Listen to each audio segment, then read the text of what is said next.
massive legal operation. I know the Biden campaign is working on that. We have to have poll workers, and I urge people who are able to be a poll worker. We have to have our own teams of people to counter the force of intimidation that the Republicans and Trump are going to put outside polling places. This is a big organizational challenge, but at least we know more about what they're going to do. And, Joe Biden should not concede under any circumstances, because I think this is going to drag out, and eventually I do believe he will win if we don't give an inch.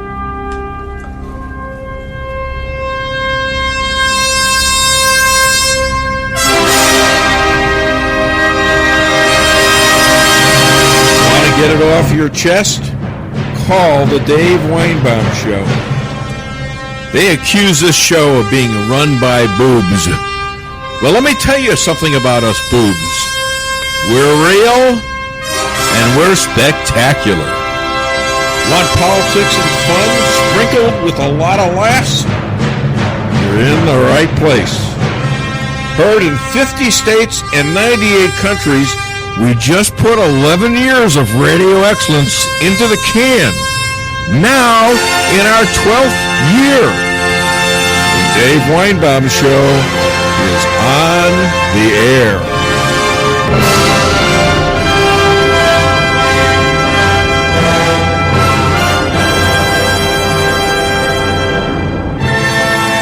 After Trump laid out exactly what he's done the last 5 years, even before he was elected president, and his agenda for the next 4 years, Anderson Cooper, CNN, asked Biden what he was going to wear to the debate.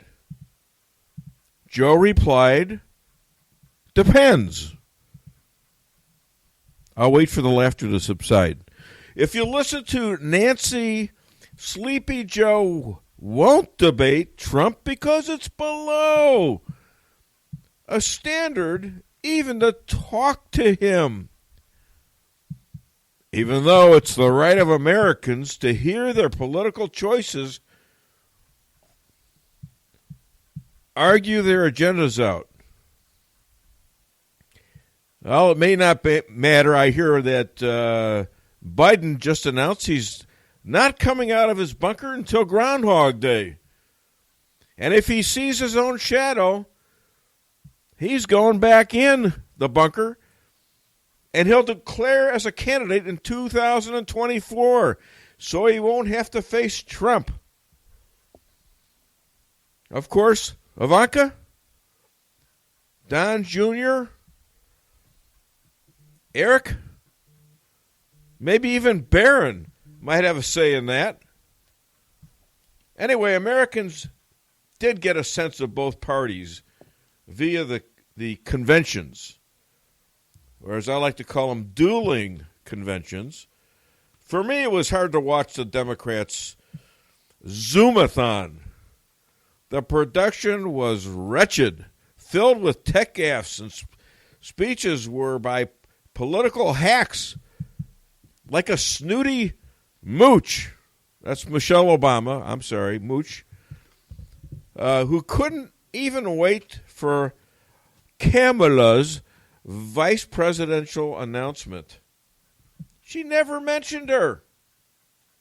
And then her lying race baiter of a husband, Barack Hussein Obama, blaming Trump for the violence because he sent troops, or as he called them, stormtroops, up against little kids and moms who were peacefully protesting. Well, somehow, flames were exploding all around them that encompassed businesses, and guns were going off in every neighborhood. The night after George Floyd was murdered. Other than that, weak defense of the Dem-backed rioters' Black Lives Matter and Antifa, there was no mention about the riots until Dems got wind of some polls showing a pissed-off populace. And this was some nut that killed himself while being under arrest. But nobody killed him. So these crazed mobs, encouraged by the Dems, backing of them, and also financing of them, that was the tipping point. Not the cities destroyed, the lives lost, many blacks, including little babies. Businesses burned and people scared to death in Dem cities all over America. And all the Dems could notice were the slipping and sinking poles. They don't give a hoot how many die or how many neighborhoods are destroyed, as long as they can attain power. Or am I wrong? Hi there, my name is Dave Weinbaum.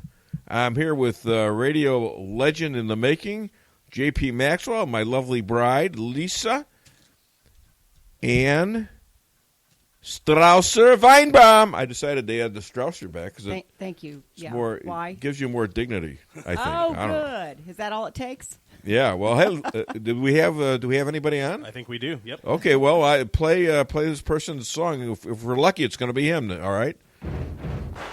Buddy, you're a boy, make a Right. big noise, playing in the street, gonna be a big man someday. You got Mud on your face, you big disgrace.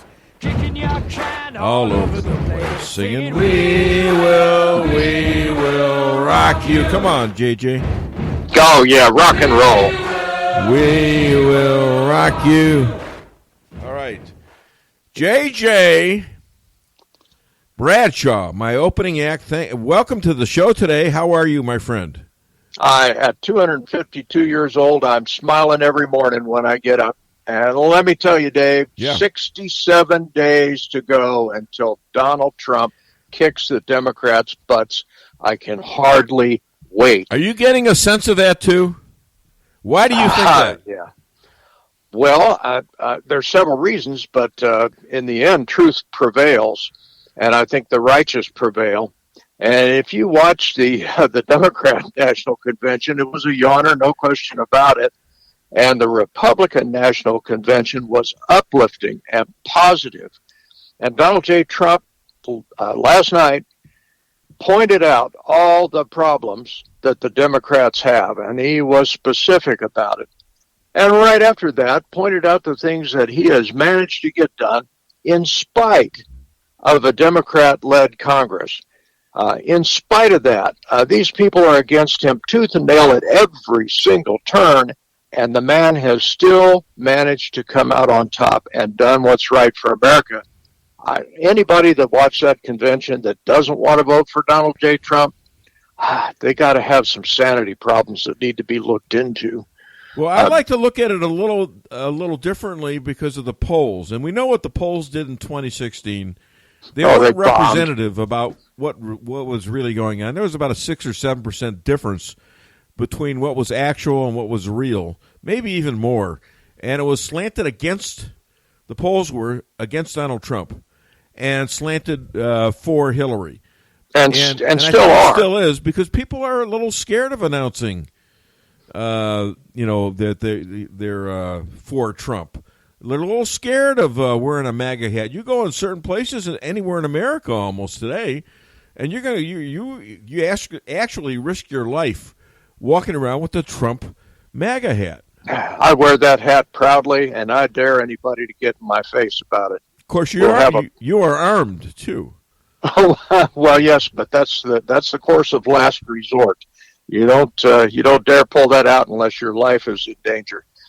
But The fact is, I wear that hat because I'm an American, and I have a right to wear that hat. And frankly, nobody has accosted me about that. And I wear it all the time. In fact, it was given to me by you. There you go. Well, it was given to you by me because you actually won it with your hard-earned ability to listen to my show. And it's such a chore to listen to your show, Dave. I look forward to it every Friday. Well, you're a big part of it, though. I mean, come on. What would I do without JJ, my opening act? Let's talk about Joe Biden for a minute or two, yes. If you'll indulge me. Go ahead. No. Joe has been in politics for 47 years, yeah. And last week I got the urge to look into Biden's record and just see where this clown stands on things, because frankly I didn't know much about him. And I don't have the specifics in front of me, but let me give you the generalities. This guy has been on the wrong side of every argument for 47 years. Yeah. The stuff he supported has turned out to be a disaster. The stuff that he was against has turned out to be the right thing to do. The guy, when he had his senses about him, was wrong about most everything, kind of like Bernie Sanders, except Bernie's a lot more radical about it. But in 47 years in politics, now this is the guy that tells you all the great things he's going to do. Look, Joe, if you were going to get that stuff done, you'd have done it a long time ago. Yeah. You wouldn't be waiting until you're running for the president of the United States. I mean, what stopped him? Nothing. That's the point. He wasn't going to get anything done. Just like any Democrat, they will promise you the moon and deliver nothing. So the guy is a Trojan horse. He's an empty suit. Right. God forbid he get elected.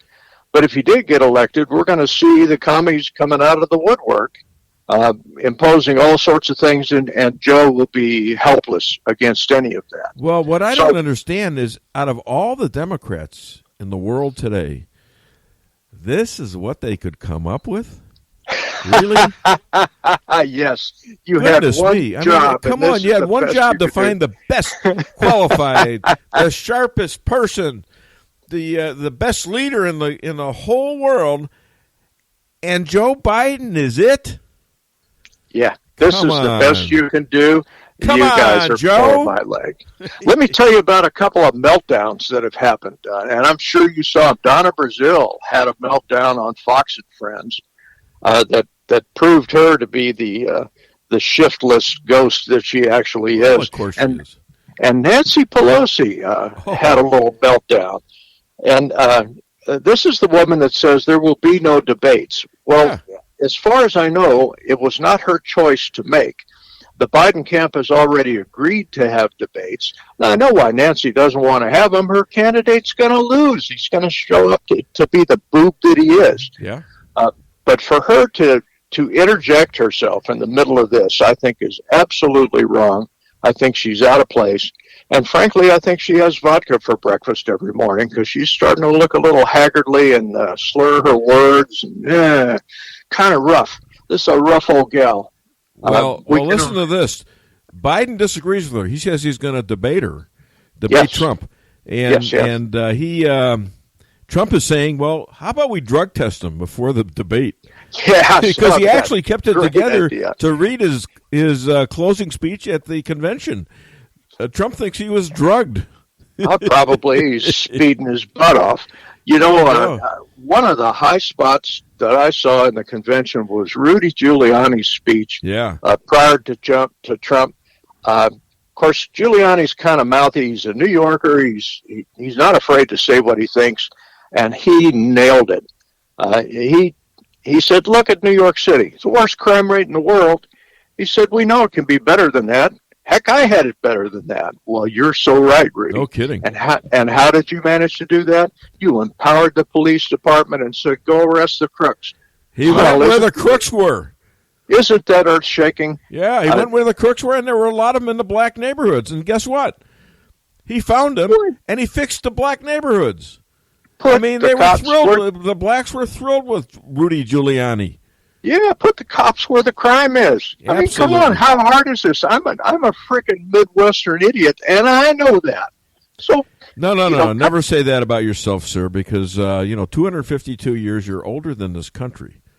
Okay, you have acquired so much wisdom, and that is why you're a star on radio now, and now on what is this? It's a podcast, isn't it? Yes, it is. Yeah. Yep. Yeah, so okay. it's Facebook Live, anywhere podcasts are found, and also on the website. Yeah, too. we're streaming live today on Facebook. Yep. Hopefully a bunch of clubs on Facebook, too. No? How come? Won't let me start a watch party just now. Why not? I don't know. I'm still working on it. Call Zuckerberg. Tell him I'm going to sell my stock. Yeah. It's going to crash. We'll do that right away. All right, thanks. Appreciate that. You got stock in Zuckerberg? Yeah. Shame on you. Okay, whatever. Well, come to think of it, I'm you're a making money off capitalist. of You this know what schmuck. the heck? You know, I'm making money off good. of Microsoft, too. I've had that since 1994, I believe. And Okay. that's the beauty of capitalism Yeah. and entrepreneurship. What do I And care? since you're a stockholder, Yeah. you ought to be able to tell them what There you you think go. of the way they run I just their told them, company. didn't I? Yeah, I believe you They did. I stink. wonder if he's listening. They stink. Look what they've done to Laura Loomer, for goodness sakes. Oh, yeah. I'm going to go That's to the a- next board meeting and rake them. Laura Loomer is such a crime that they have done that to her, and Yeah. she's doing well And in she's spite winning, of that. even with that, she won her primary. And she doing won it well by in a spite lot. of that. Like I She's- said in the beginning of your show, Yeah. good ultimately outdoes evil. Well, And that's the way it is. If good goes after it. God ain't going to do it for you just because you want him to. You got to do something about it. Speaking of God, Yes. which I happen to love God, As do the I. Dems had nothing to Right. say about God in their entire convention. Right. And the Republicans, every single speaker said, God bless America. God That- bless our troops. God bless our law enforcement. And they had There's the difference. ministers and rabbis, and I believe probably an omen or two who were giving prayers in all religions, just about. Isn't that great? That's what America that's what we is should about. be. Yes. I mean, Trump has it. He has it. He has the pulse of what America ought to be. He I'm going to vote really for does. the man. I'm going to vote Yeah. for him. I hope you vote Well, for I him. I hope all of your listeners vote for him. I think it's coming to that. I think after what's happened in these two conventions, if I think he'd get elected if the election day was tomorrow. Oh, I think so too. Yeah, Now the question is, Yeah. we got a third of the Senate seats and we got all the House seats. yeah. Are we going to take the House? Are we Well, going to that's retain going to be a the big Senate? deal because you'll kind of restrict Trump, although he's pretty good at going around the Congress and getting things done. Yeah, he But shouldn't we have gotta to. if we have Congress and Trump, there will be nothing to stop this country. Nothing. Those are my prayers. And he if he gets that, it'll be really tough for Dems to get back into power because this country. You know what happened is that people got a taste of the American dream that never had it before because the Dems wouldn't let them. Mm-hmm. And that's a lot of blacks, and you saw a lot of blacks talking at that convention that were really they weren't politicians. Herschel Walker, guys like that. The one guy was an attorney general of Kentucky, and we got him on tape. So we're going to be playing some extras here pretty soon. Oh, good. And I mean, it's a great show coming up. We got we got you. Hell, that's a great start. You got to have a cup of JJ in the morning. Let me tell you, or your day's going to turn out to be like hell. Rabbi coming at 9:30. We got Elad Hakim, your friend the lawyer, coming at 10. You've got what does that say? Ivanka? No, Deanna, Lorraine coming at 10:30, and the crazy Latina on fire from Miami, Liz Cabrera. She's coming in at Looks like 10:45. What a lineup! That's going to huh? be a great show, Dave. I look forward to this show all week long because I want to hear what you have to say. God bless you, Dave.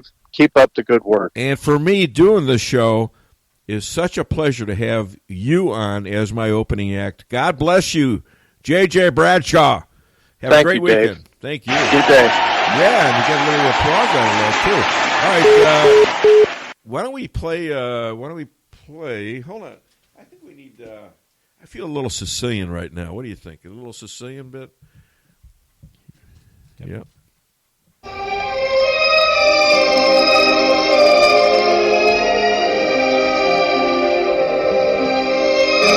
The only people who get along with loafers are heels.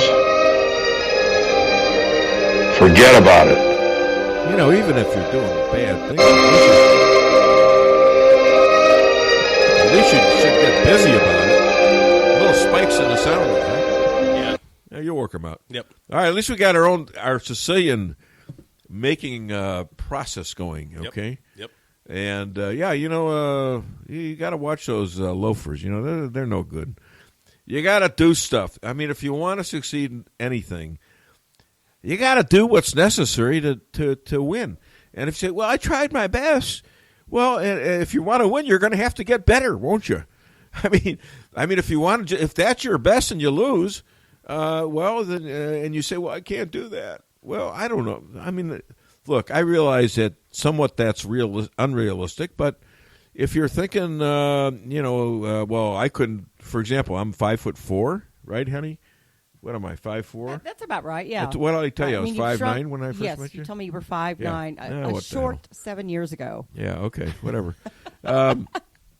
Stop shrinking. But yeah, probably I couldn't be a center for the Celtics, okay?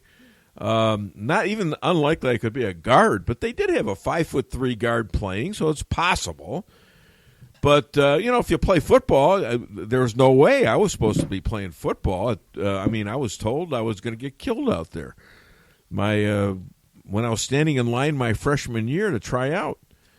And because I had a coach that was patient and didn't cut people, he had enough people leaving the program because they couldn't take the practices. I discovered I had some talent for football, and I made it the second half of my senior year to first string on the then number one ranked team in the state of Illinois. So it's who would have thought?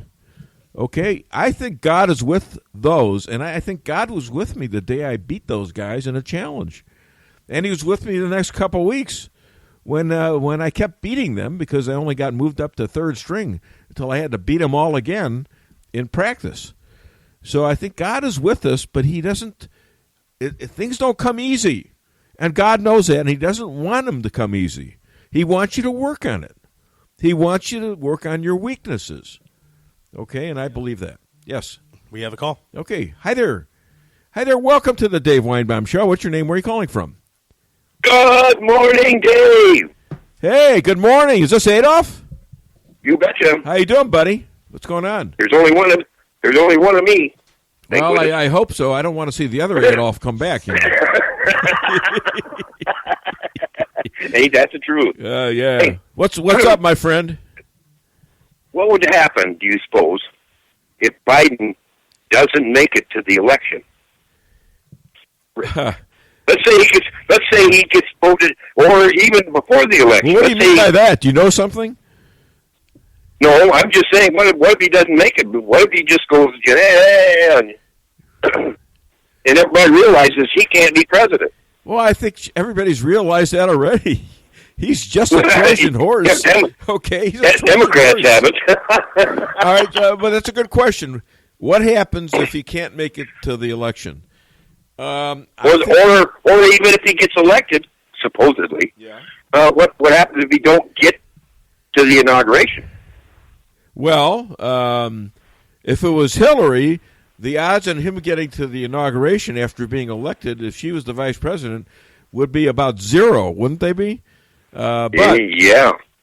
But you raised some questions, and I don't know exactly, but I think the plan is to get Biden in there, possibly have him resign, and either the Kamala, the crazy liberal out of California, will become president, or she'll resign too, and guess who gets to be president? Yeah, Nancy Pelosi. Okay. Ain't that scary? Hey, the only thing that scares me about this whole thing is mail-in ballots.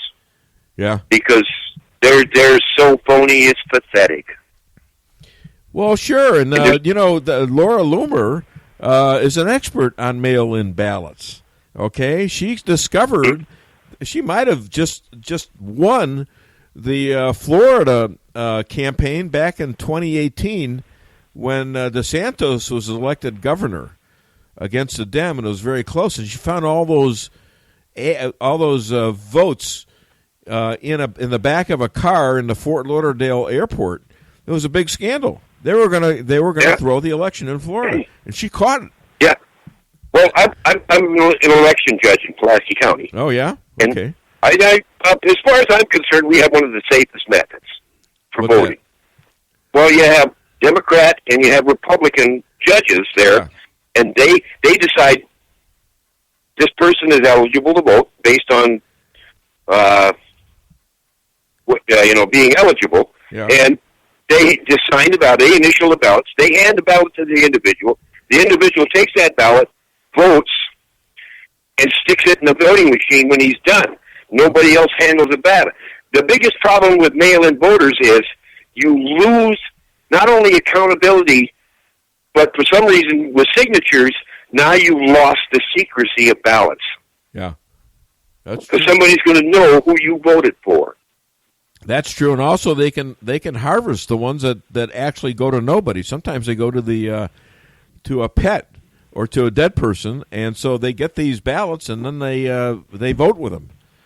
So election judge is still supposed to be able to sit there, Republican and Democrat, decide is this a legitimate ballot or not. What Hillary was talking about, Adolph, was the fact that the Republicans had a lot of lawyers in the polling areas during certain elections. Well, let me tell you something. My good friend Marty Davis, whose son Rodney Davis is a congressman, an outstanding congressman from Illinois, but he comes out of a Democratic area in Illinois, and he showed up. Marty got him a bunch of lawyers to watch the voting polls every time he runs. And they turned that thing into a Republican county real quick because they were cheating. Yeah, it's bad when you got to cheat to get elected. Yeah, you got that. Well, we have to win this one. There's no way around. Oh yeah. All right, Adolph, my friend. Hi to Joanne. I've got the rabbi coming up in a couple minutes. I got to do a couple other things.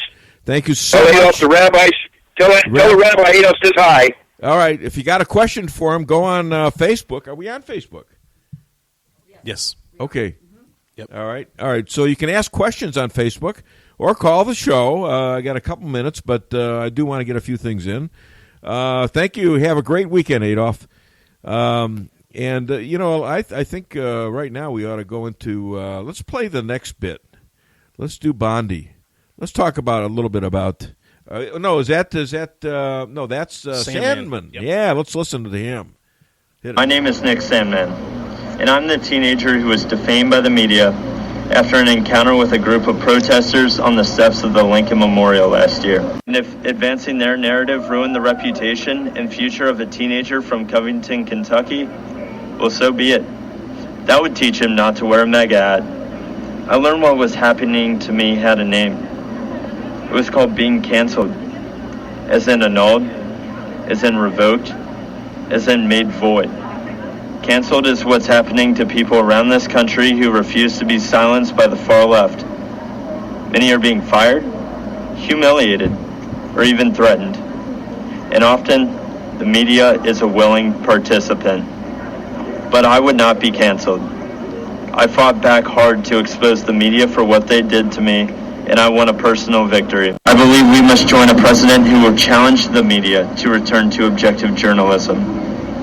And together, I believe we must all embrace our First Amendment rights and not hide in fear of the media or from the tech companies or from the outrage mob either. This is worth fighting for. This is worth voting for. And this is what Donald Trump stands for. Thank you all for listening to me tonight. And one more thing. Let's make America great again. And you know what he did when he said that? I was saying the whole time I was listening to this clip, you got to put the hat on. You got to put the hat on.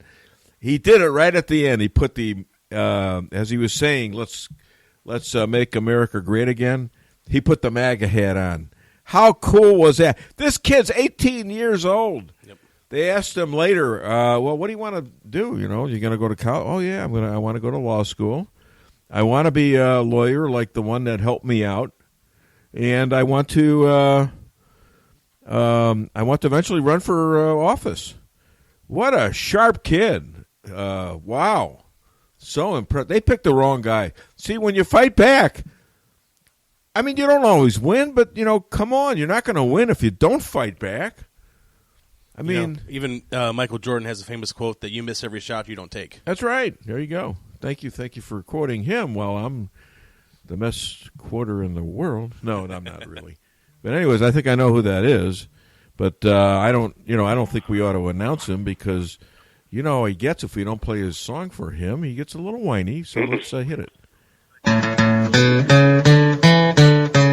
Yeah, 1 second, Dave. You were talking to another rabbi? Sounds like you're cheating on me. No, actually, I'm cheating with you on him because he was the first rabbi. Listen to this. I got rabbis fighting over me. This is kind of weird.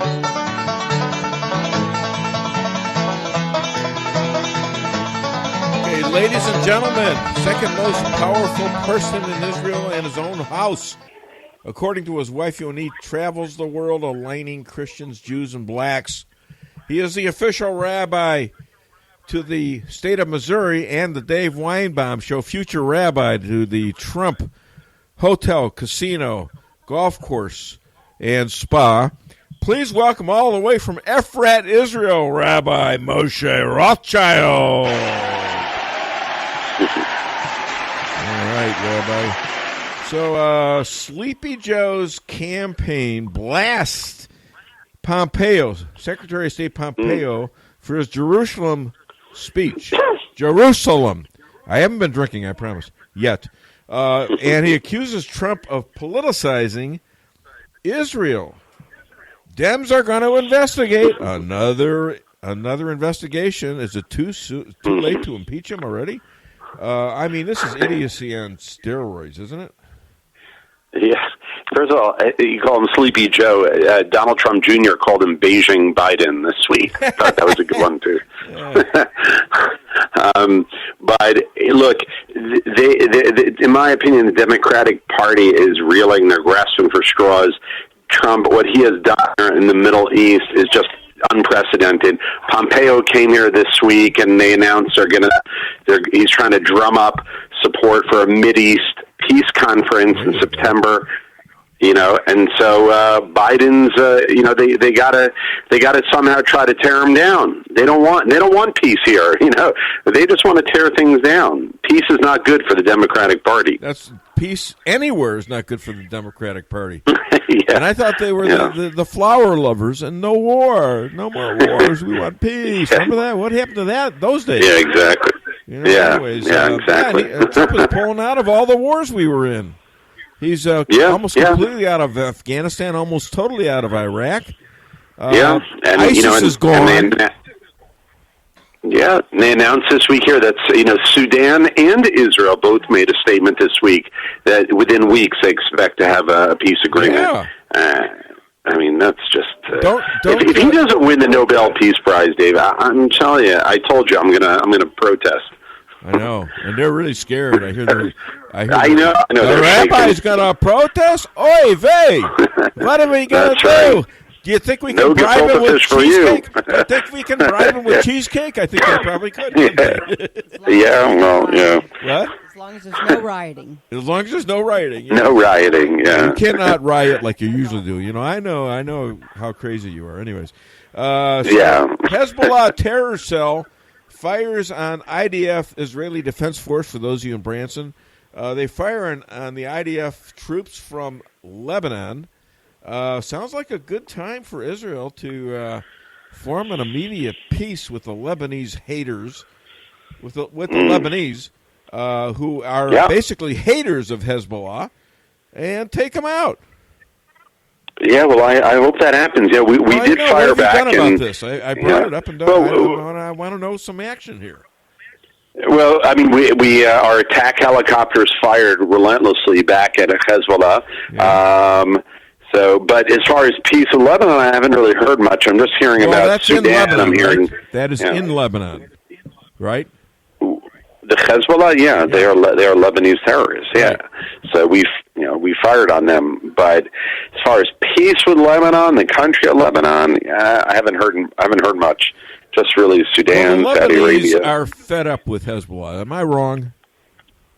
They are. I mean, the Hezbollah terrorists moved in there in the 80s, right? When Israel pulled out, and there was a vacuum in the. So they took over this country, and the Lebanese are fed up with them, and I think there's an opportunity here to get rid of them. All right, well, let's get on this, all right? Call Bibi as soon as you're done with this interview, and let's not wait around here. This is a good idea, I know it is. Because that releases the whole northern border, for goodness sakes. Not the whole northern border, the directly northern border, including the Mediterranean area there. Yeah. And it's another stab in the back of jihad, right? Yeah. So absolutely. Hey, Israeli laser, 100% effective in destroying arson balloons. So the Israel is now taking their great technical advancements to shooting down balloons. Explain this, please. Yeah.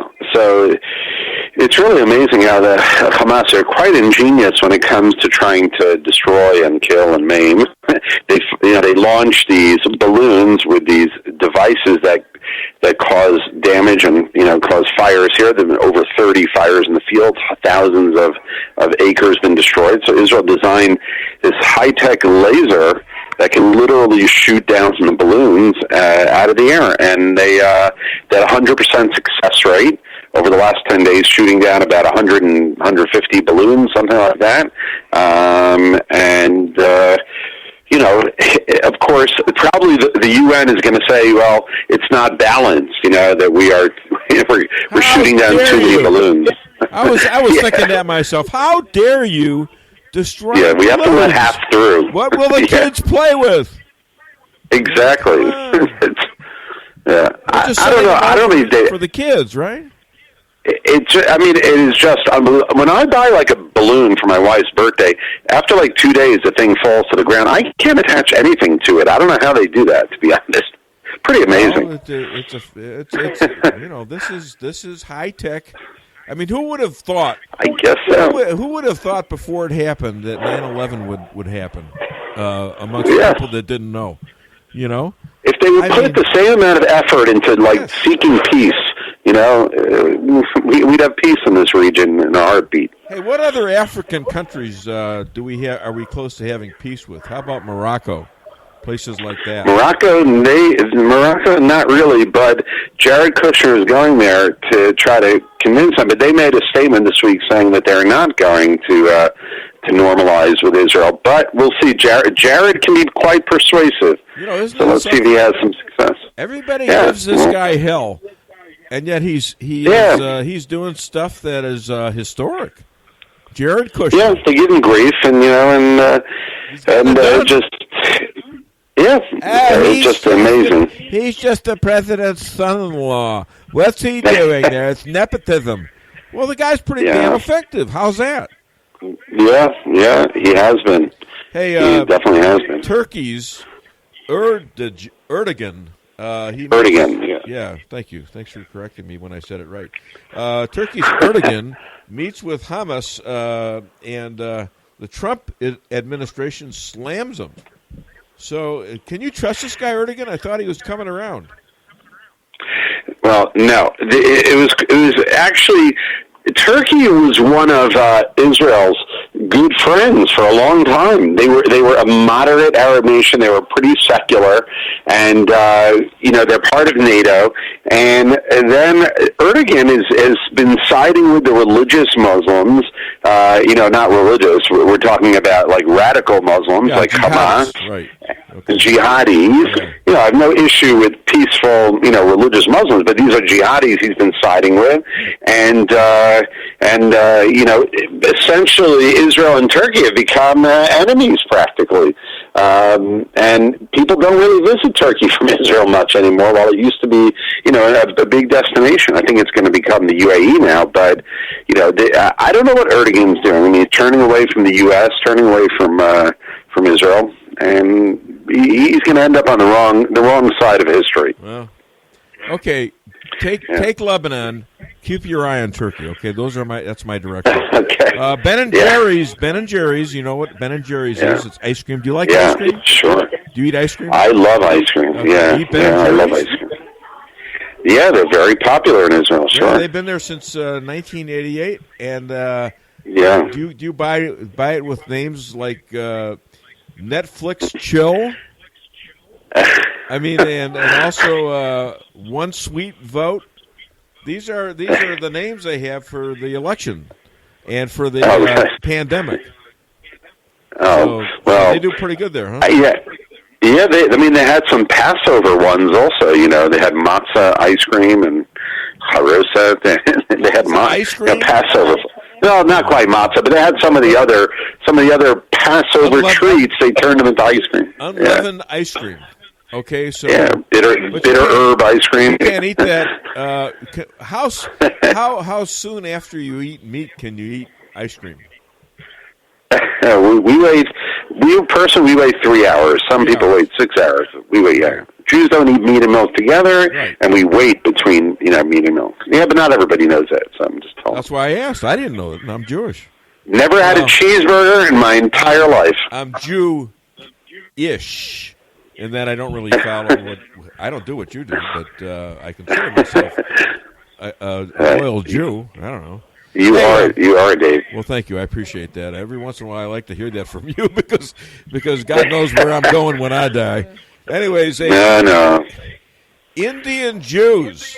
I didn't know there were such a thing as Indian Jews until I read this. Over 700 of them, about 750, are making aliyah, and I always wondered that because we went when you were in St. Louis. Where do we go? We went to an Indian restaurant for kosher food. That's right. Yeah. So there's not a lot left, but there are. When I was a rabbi in Miami, we had a woman whose family was from Cochin, India. She, there in the museum here in the Israel Museum, they had this absolutely beautiful, stunning synagogue that they brought over from India, the authentic synagogue from a community that no longer exists there, and beautiful wood. But there are still some, most of the Indian Jews there there aren't too many natives. Most of them are there on business and this and that. But there are some who are real native, Indians. Okay, well, that's great. That's interesting. Yeah. And they say they were... They weren't taken out in the year 70 and dispersed. Yeah, they came with out. The destruction of the temple. Exactly. Wait a minute. No, they came out 2,700 years ago, according to the article I read, which was that was 700 BC. Before they call themselves a B'nai Menashe. They claim they're from the tribe of Menashe. Yeah, and like here in Israel, also there were Ethiopian Jews that came, and they were also from the dispersal, but actually a little later than they're claiming, but from the dispersal. Jews are all over the world. Wherever you go, you're always gonna find Jews everywhere. Yeah, and how many Muslims actually go back in their lives, at least in your area, and probably there's a lot of Jewish blood in Arabs as well. Am I wrong? Yeah, there are. There's a lot of areas here that are Palestinian areas where you have people finding out that they're, in fact, Jewish. My friend wrote a book called Suddenly Jewish. It's about people who did not know they were Jewish, and they, and they suddenly found out. Somehow, Dave, in my travels across the U.S., I always meet people wherever I travel that I'm able to tell them, "Hey, did you realize that you're actually Jewish?" And people just don't know. That sounds like a Broadway play. I got to call Mel Brooks. Suddenly Jewish. That reminds me of remember the Suddenly Seymour.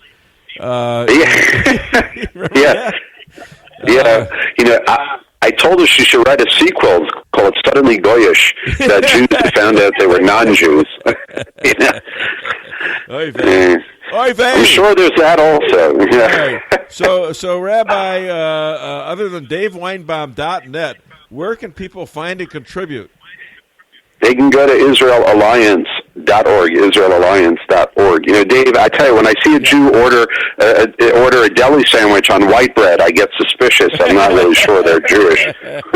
Hey, with white bread and mayo, I'm not really sure. Here's another DNA question.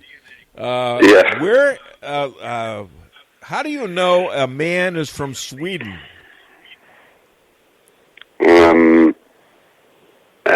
When he likes meatballs? No. Here's how you know a man is from Sweden. He was Bjorn there. Bjorn there. No crickets. Where's the cricket? No crickets. Oh, there we go. Oh, there we go. I thought that was pretty funny. Hey, you're supposed to pay attention to the jokes, honey, and laugh. Oh, sorry.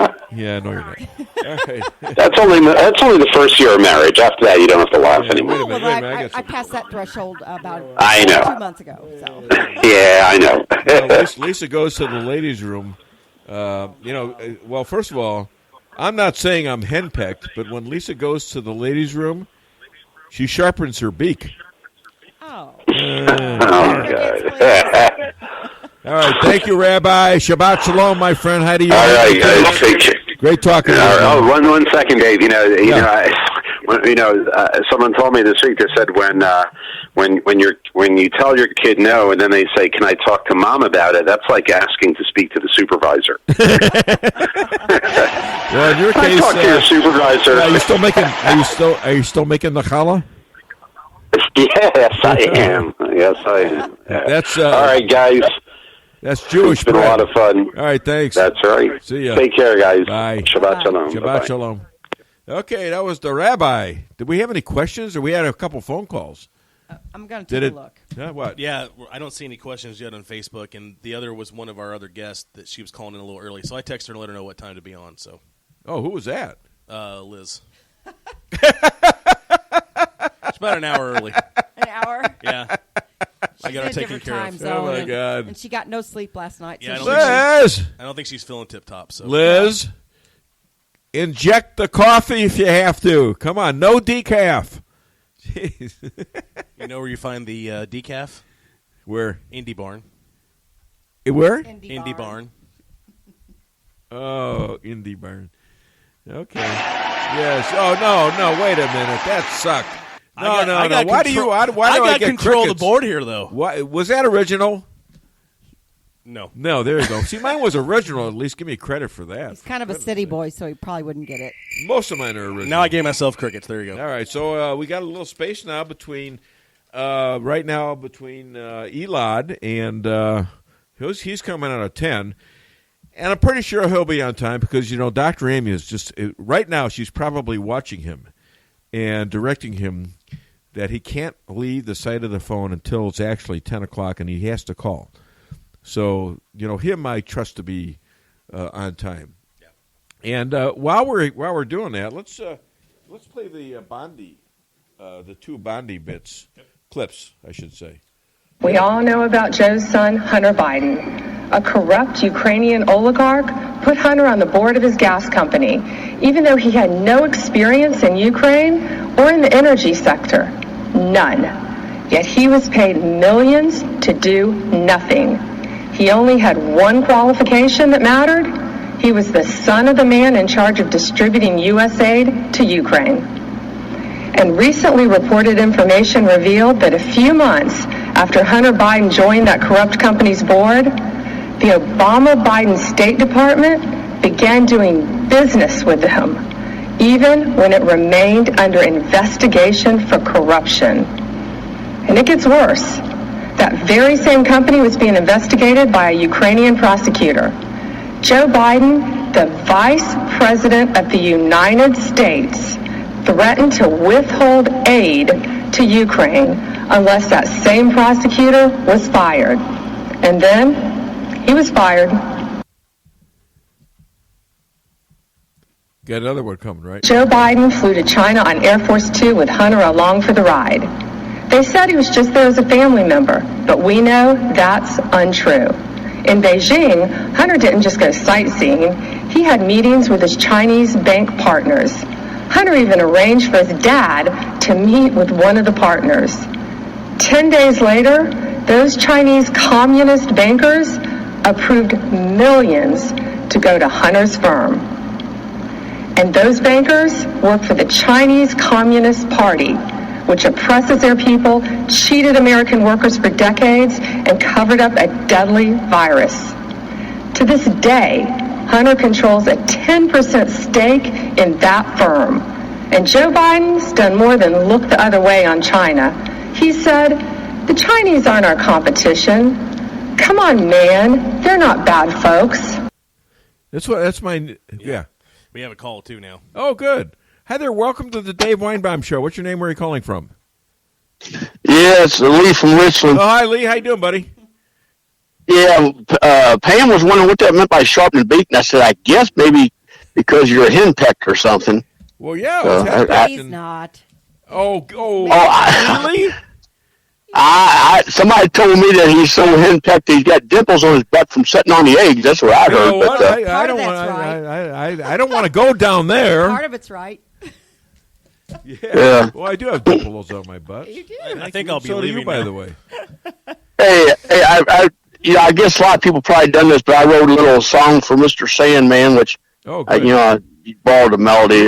Sing on my show. Well, okay. Hey, I tell you, I wouldn't normally sing, but after hearing you sing, it wouldn't embarrass me.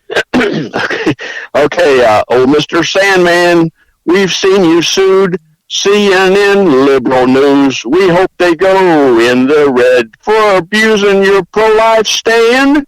Okay, that's I stopped It doesn't there. rhyme. Get it? It's perfect until the That last stand one. doesn't rhyme, but you can work on it. You can work on it. I just I can work on it. Oh, yeah. Okay. Well, that's very good. I'm very proud.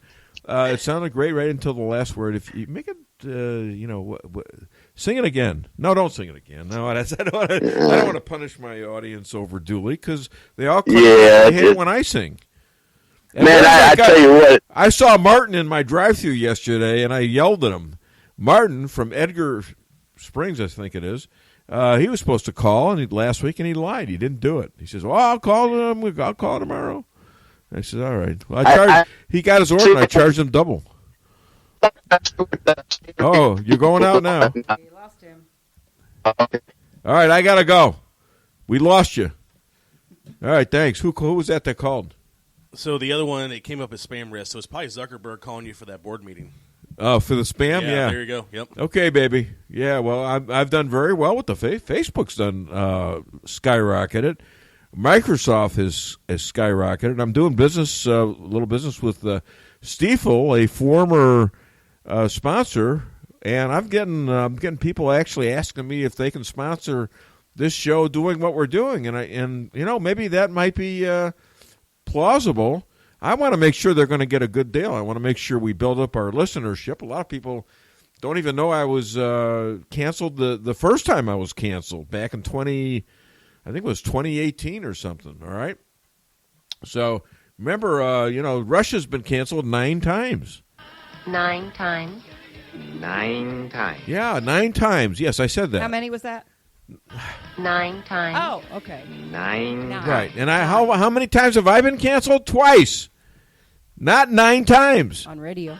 9 times. Oh, God. 9 times. All right. That has to stop. You just got to stop. All right. Stop it. Stop it. Hey, all right. 9 times. 9 all right. times. You've done this about 9 times. All right. So stop it. I think we need to listen to Nancy Pelosi and find out what she truly stands for. And this is true. This is what she stands for. Hit it.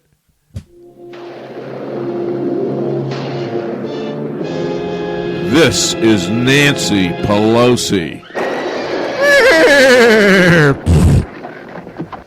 You demonize, and then we call it the wrap-up smear. If you want to talk politics, you call it the wrap-up smear. You smear somebody with falsehoods and all the rest, and then you merchandise it. And then you write it, and they'll say, see, it's reported in the press that this, and this. So they have that validation that the press reported the smear, and then it's called the wrap-up smear. Now I'm going to merchandise the press on the smear that we made. And it's a tactic. This is Nancy Pelosi.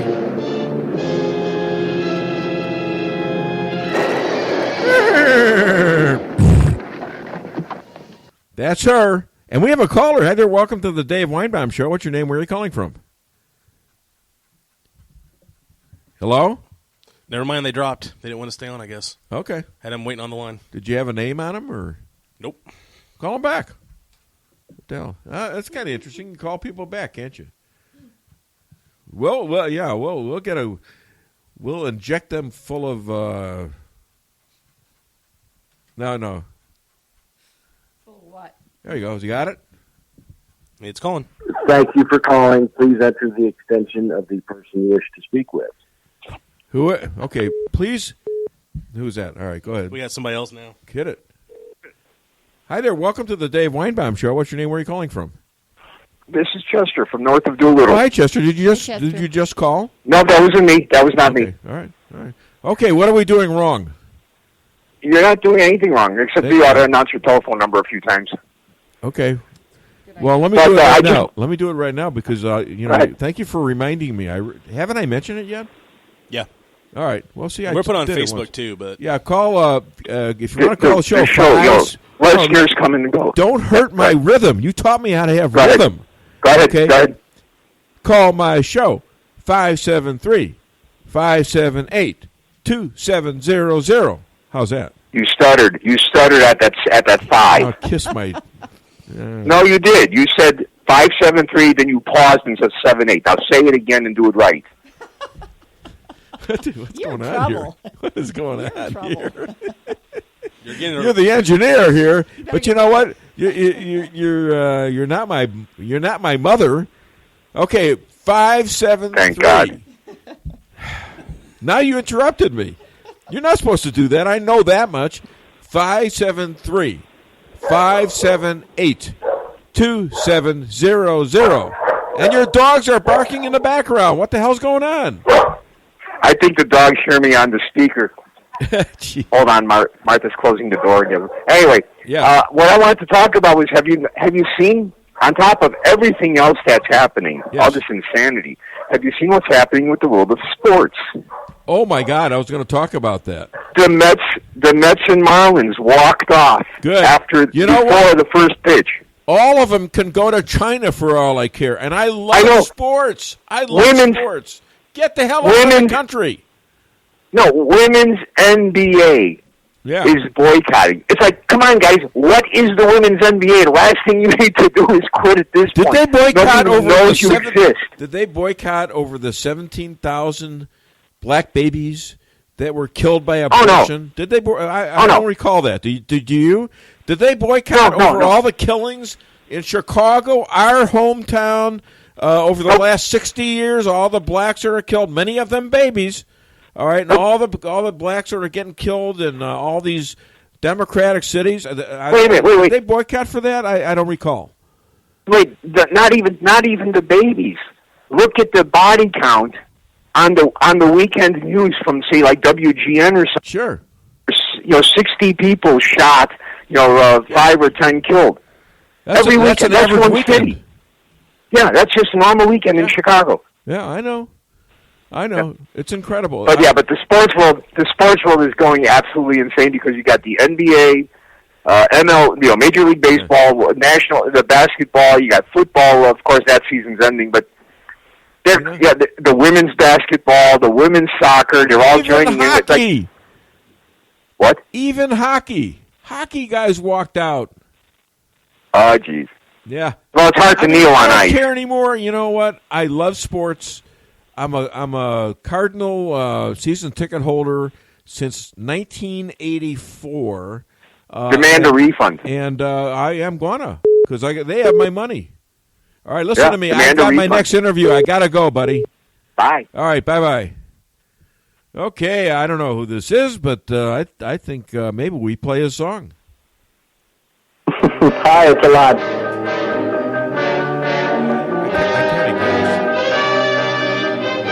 Your wife wouldn't let you call, would you?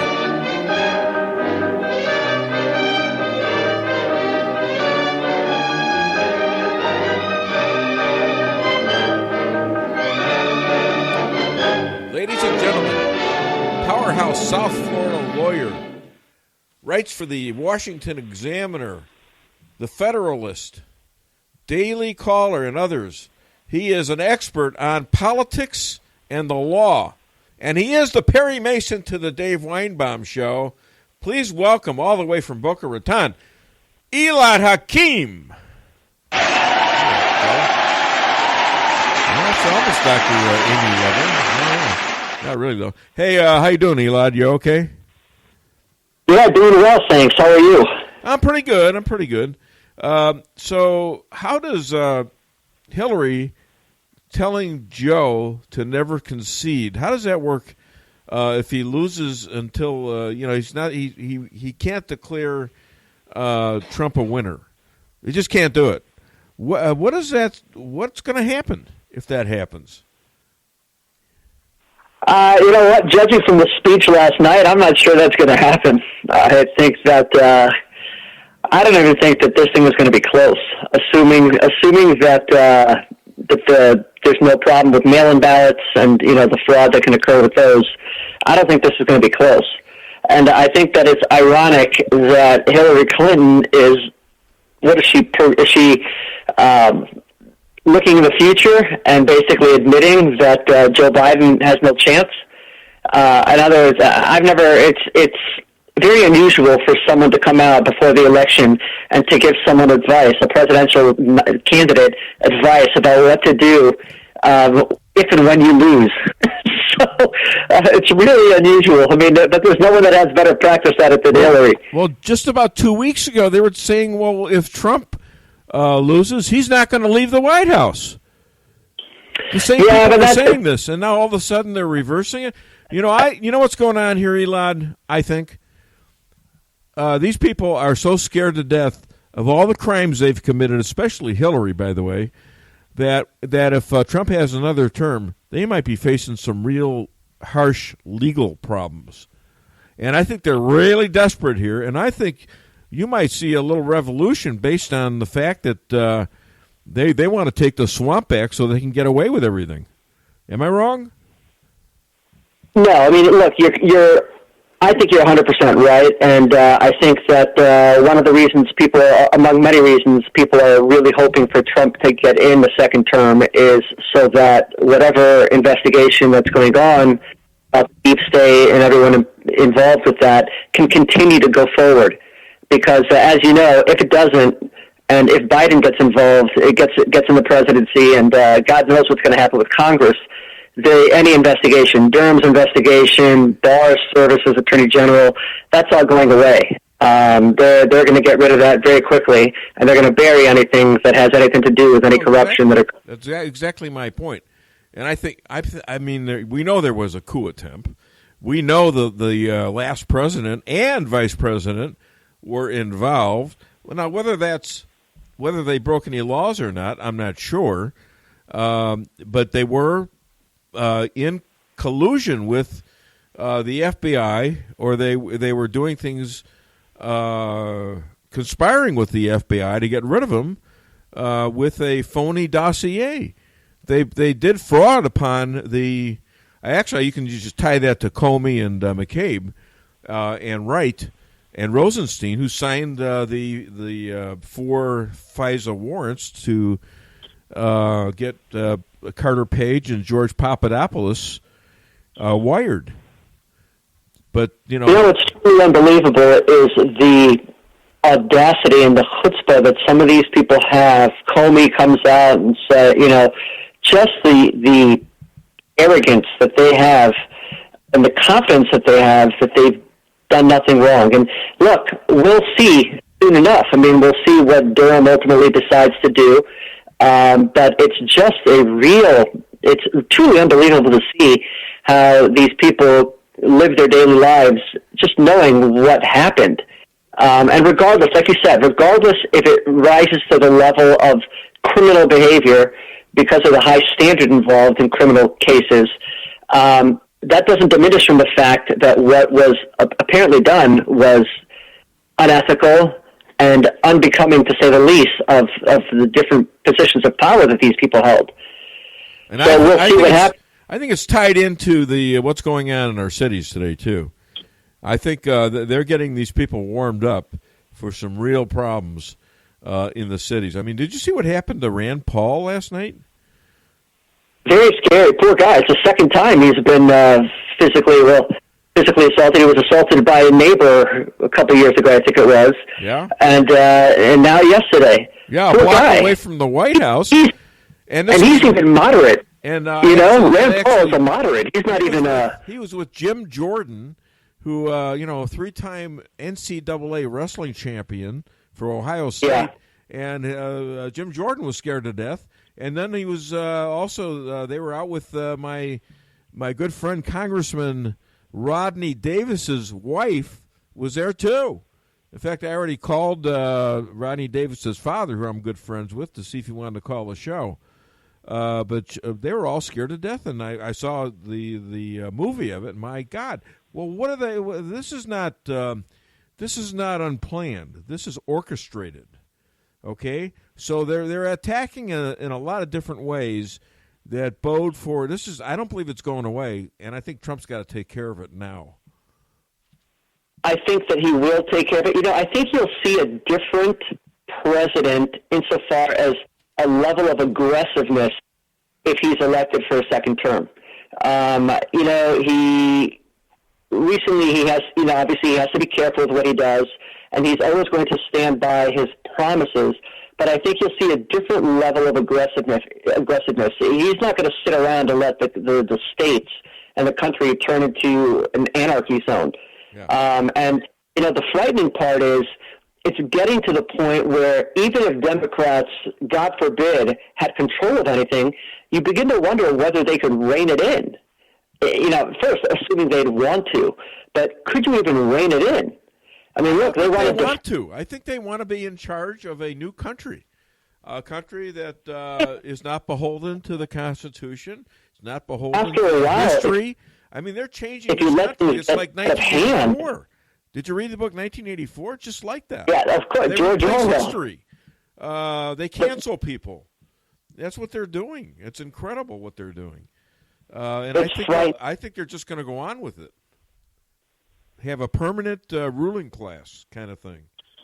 Now, it's very scary. And the dichotomy, the difference between the two sides now is Trump nailed it last night. Yeah, do you think? He nailed it last night. Why do you say nailed it? Why? Democrats, because he laid out, we spoke not too long ago, and I think I mentioned to you, I said Trump needs to distinguish his policies from Biden's. And last night, he laid it out. Yeah. He laid out the differences, whether it's, defunding the police. And Biden will say he didn't say defund the police, but he also didn't negate some of the comments that were made by the more radical people about defunding the police.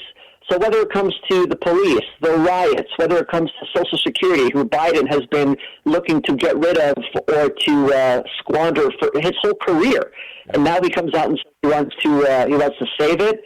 Whether it comes to his immigration policies, health care, whatever it is, Israel, whatever the policies are, Trump laid out last night a outline, basically, of how he differs from Biden, and not only that, the impact that the policies will have on the nation.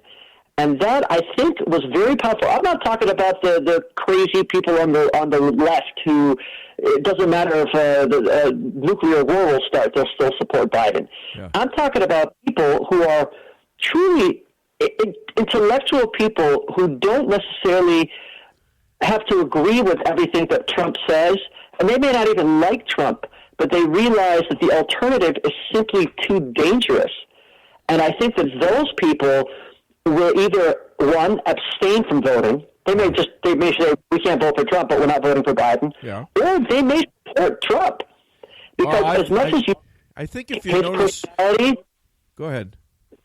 As much as some people may not like his personality, and his daughter came out and said yesterday, look, he's a rough around the edges, he gets things done. Right, he gets things. We didn't hire the guy to be a poet. We hired the guy to do a job, and he did a great job of revealing what he was going to do. Now, the first thing that happened after this great 70-minute speech, Chris Wallace gets on Fox and says, well, that speech wasn't very inspiring. It was too long, blah, blah, blah, blah, blah, blah.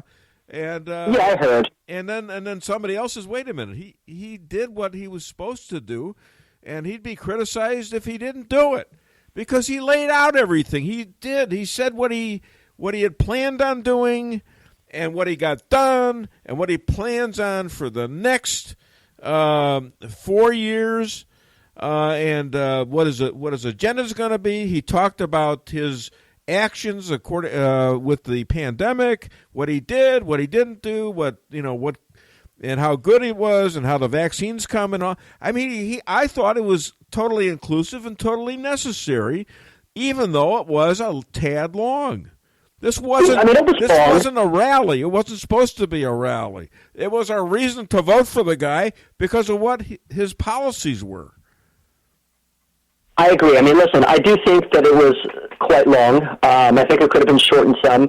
I don't know. Wallace many times is critical of Trump.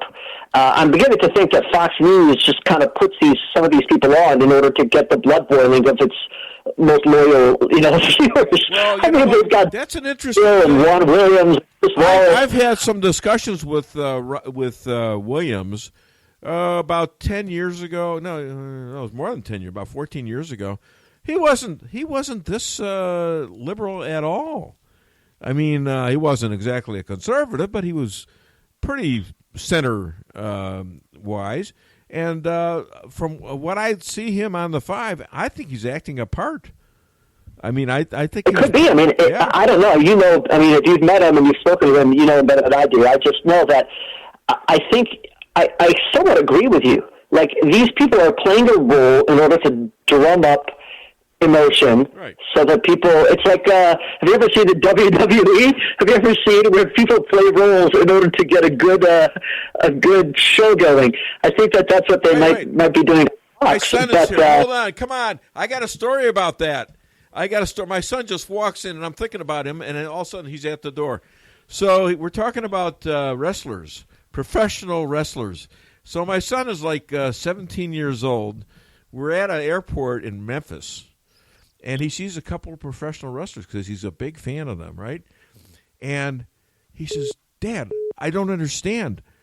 These guys are talking to each other like they're friends. He's 17 years old. I was not 17. Yeah, you were. How old were you? Come on. I had to have been... What? I had to have been 10. You're speaking to Elad Hakim all the way from Boca Raton. Say hello. Elad, I don't have headphones, so I can't hear you. But I was 10, and yeah. I couldn't understand why the Bushwhackers didn't speak Australian and why Jake the Snake wasn't hitting Rick Rude over the head with a chair. Wow, those are names I haven't heard in a long time. Thank you. And guess what he does now? What's that? He does MMA reports. No, picks. What do you do? Fight picks. Fight pits. Yeah, picks. Fight picks. Oh, wow. Yeah. He's a real blogger. He set up the studio in about 4 hours. Yeah. That was really cool. I gotta go to you. That's great. Yeah. Hey, good talking to you guys. Yeah. All right. Get off my show, will you? Come on, I'm busy here. You know, Dave, the one thing that I was thinking today about a question, and I would love to just ask some Democrats who actually still talk to me, but I'd like to ask them, if you were trying to persuade me to become a Democrat, how would you do so without naming or criticizing Trump? Yeah. That's a great point because that's all they got, it seems. That was the contrast in my opinion, between the two conventions. I mean, other than just the production of it, obviously, I mean, the Democrats was horrible. It was wretched. It was dark. It was a Zoom parade. I mean, it was, and the Republicans were at least live. They had live people. They had not these hacks out there. I mean, they're going to be attacked for it. Yeah. They're going to be attacked for not caring about the pandemic. Every opportunity they get, they'll attack them on something. Yeah. So what do they got? What do you got, Dems? What would you have done? Where's the evidence that you would have done anything different than Trump? In fact, do you know there's evidence that they objected to Trump shutting down travel from China? Joe Biden objected to it. Nancy Pelosi objected to it. De Blasio, Cuomo, they all objected to it. Okay, so what are you going to do? And Cuomo sticking all those COVID people into senior homes? He killed about 600 Not only did Pelosi object to it, led a march I think it was in California. Yeah. So they supported the different marches. Look, we all know that it's hypocrisy. I mean, we all know that. The question is, are people willing to risk the future of the country based on their dislike of the president? I can't see it happening. I just cannot see it happening. I'm not talking about the far left. I'm talking about, can everyday Americans, are they going to be willing to sacrifice the America as they know it because they may not like someone's personality? I was talking with the rabbi earlier, and the rabbi, Moshe. Yeah. And we were talking about, of all the people the Democrats have in the party, millions and millions and millions of people, and they come up with Joe Biden, who picks Kamala Harris. I mean, really? This is what they got? Yeah, exactly. Thank you. Really unbelievable, isn't it? Yeah, I don't know. That's a good question. You still have any liberal friends? I mean, ask them. I never had too many liberal people who I was close to, and since I started writing and kind of being more vocal in public, not a lot. Because I have a few, but it's because the party has morphed so that the differences are so vast now, so different, that it's hard to find any commonality. Do they understand now? I would assume that a lot of your friends there are Jewish. Is that I live in a predominantly Jewish area. But there's a mix. I mean, do the Jews, the Democratic Jews down there, are they a little bit shaky about some of the anti-Semitism that's coming out of the Democratic Party that hasn't been stopped, hasn't been dealt with?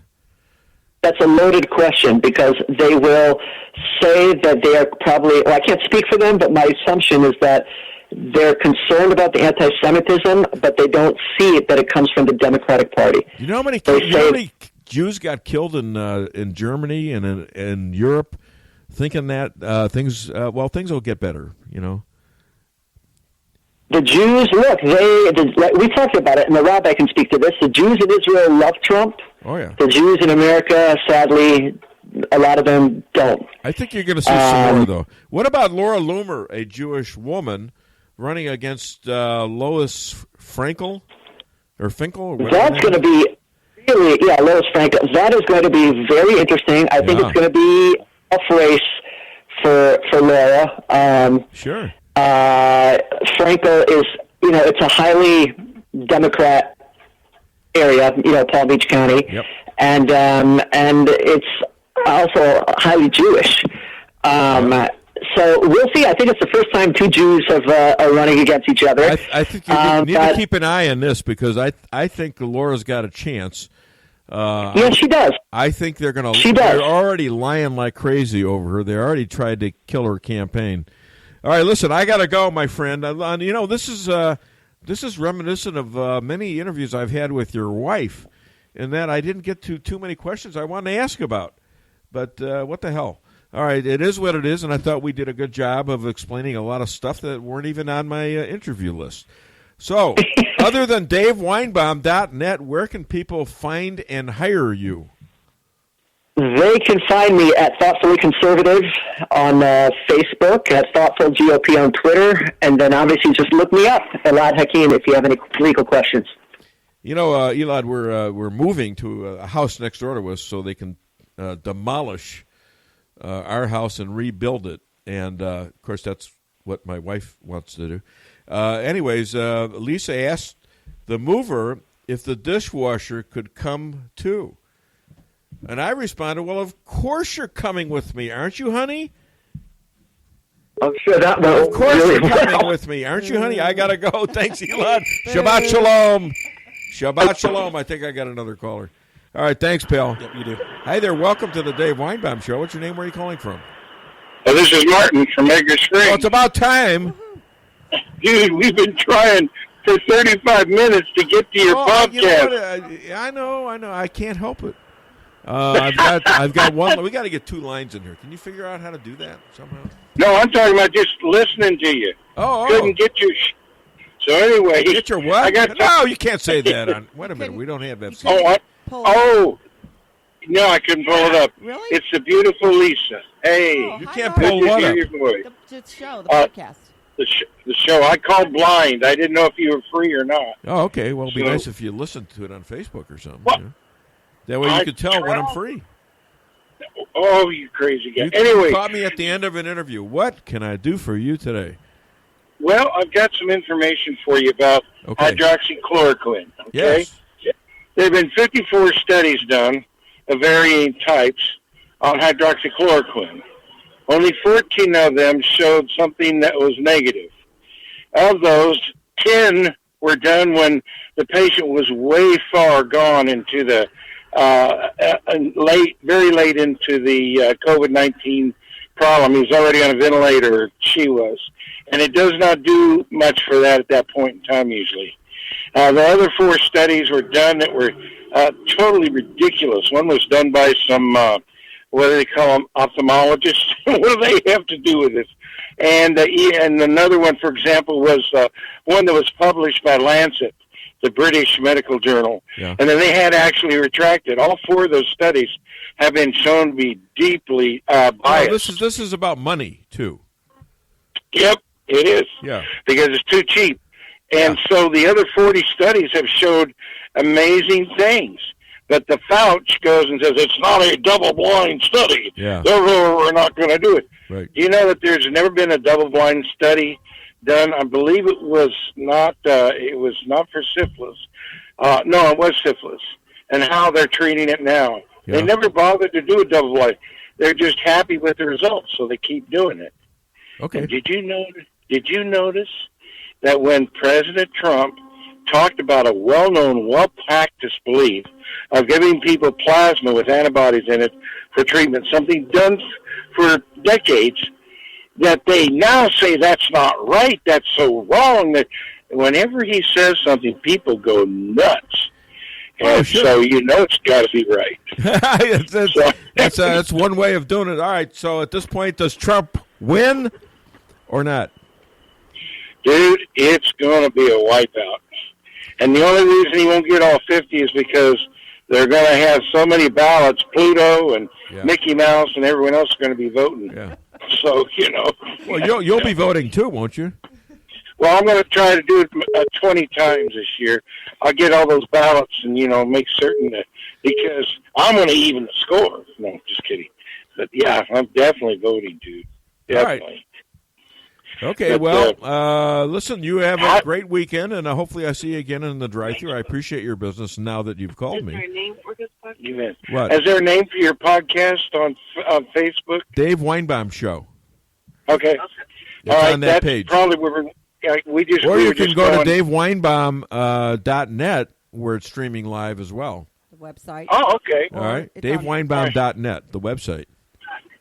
It was worth it all just to hear her voice. Okay. Well, that's very nice of you. And you guys have a great weekend. Great to see you both yesterday, okay? Thank you very much. Thank you. Thanks for Bye-bye. calling. Bye. All right, bye-bye.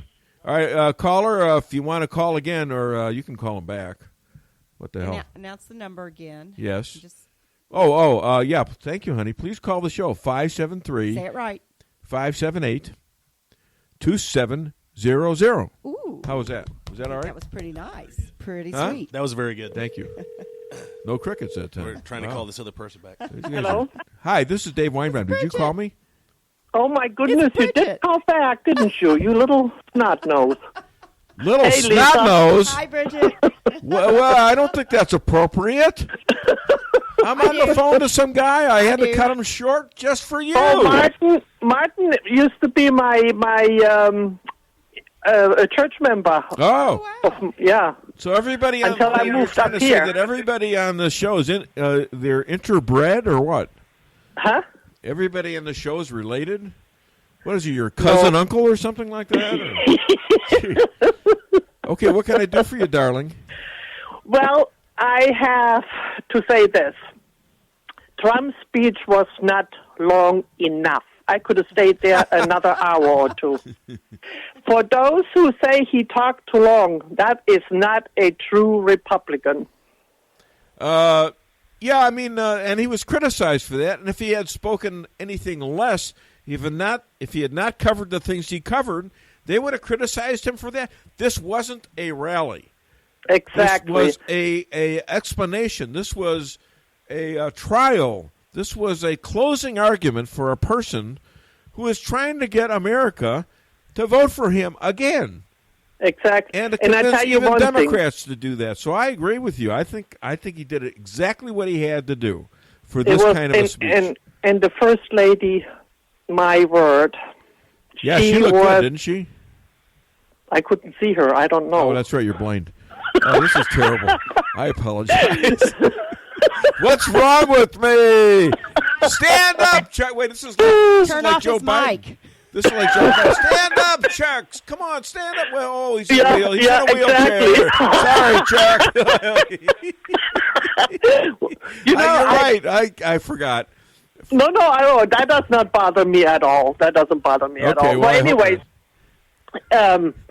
what really brought me to tears when the one lady was talking about the abortion, when the doctor said, "Beam me up, Scotty," that was horrible.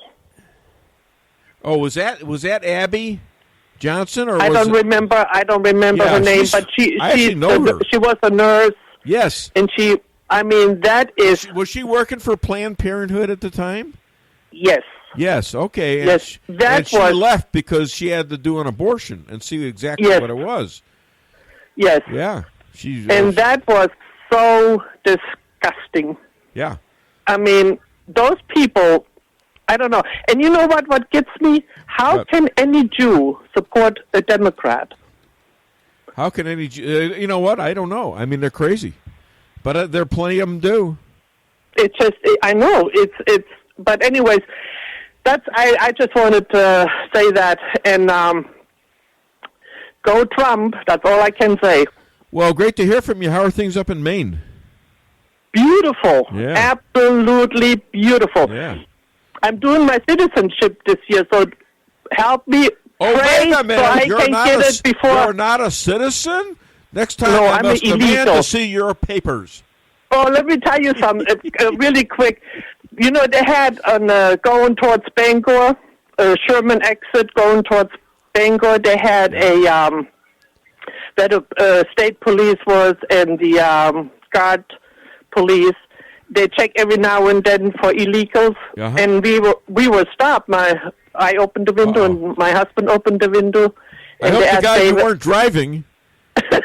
That's a good thing. And they asked David, "You got any illegals?" And he said, "Yes." Oh, that's great. So when did you get out of jail? Did he at least bail you out? Or what? I had to laugh so hard. Oh, but anyways, anyways, pray for me so I get it this year so I can pray vote. For you. And I really appreciate that you finally called me back after like a year and a half of abandonment. Well, no, it's not that. It's just we doing a lot of four-wheeling. All right, well, you call me back again or I'll come out there and find you, okay? No, you're never going to find me. I'll talk to you later. Bye. I'll look for the list of you illegal aliens. take care, Lisa. Thank you, Illegal alien right there. Dave's a little scary. He's a little scary. All right, thanks a lot. Let me tell you what. Under Biden, I get my citizenship. Bye. Hasta la vista. Thank you. Okay, bye. Have a great weekend. Bye. Thank you, Bridget. All right, what a sweetheart. Oh man, she can get. She's lively. She's very lively. She's calling in from Maine. I thought it was Liz because I heard the foreign accent for a moment, and I guess I'm not very good at recognizing foreign accents because Liz is Espanol, you know. So, all right, what do we got? We got about 1 minute until. I could mention a couple. Did you send something to Deanna? No. Is that my job today? I don't know. Well, she calls. She calls. If she doesn't, then it's her problem. I did not. All right, why don't you play? I can. Let's see. Well, do.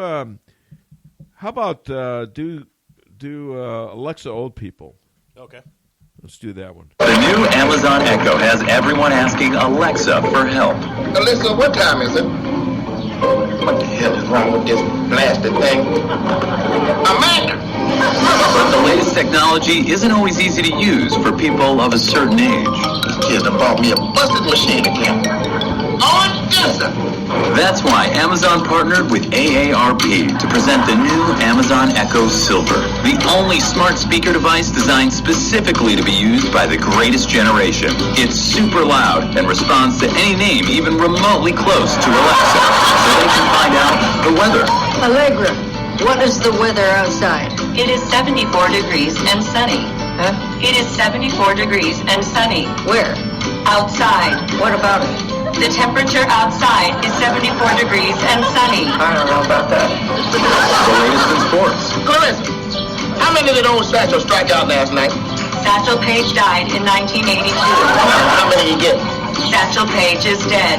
He what now? Died. Who did? Satchel Paige. I don't know about that. All right, ladies and gentlemen, I think we have a special guest on. And as soon as JJ's going to hit her, JP going to hit her song, we'll do it. County Road 233 under my feet. One tough lady, ladies and gentlemen. Nothing on this white rock but a little old me. Afraid of nobody. I got 2 miles till he makes Bill. And if I'm right, we're headed straight for him. All right, ladies and gentlemen, this woman is a former candidate for Nancy Pelosi's seat there in California. She's an author, star of TV, radio, and podcast, a patriot, and star of the Dave Weinbaum Show. Please welcome the Sicilian Spitfire, Deanna Lorraine. Alrighty.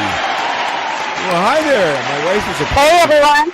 Yeah, we have your book. Yes, it came in. It came in. I haven't had a chance to really look at it. I just thumbed through it, but looks good though. I mean, I loved your other book, so I should like Isn't this it pretty? one too. It's very pretty. Yes. I love the colors. Yeah. And the great photography on it. Great. Yeah. Hey, what are the chances of black women flipping seats from blue to red in Florida, like Laverne Spicer, and Baltimore, Kimberly Klasick? What do you think? Think they got a shot? I think there's a shot. Yeah, I think there's a shot. I think that I think a lot of people and a lot of black Americans are finally waking up to the lies and the destruction and the deception of the left. So I definitely think that that's a possibility. And I think more than ever, I think we'll see more of a black turnout for Donald Trump in November than any other probably white Republican president in the past. Interestingly enough, that you bring that up because, the Democrats didn't bring up the riots in the. Nope. No, I mean Barack Obama called it.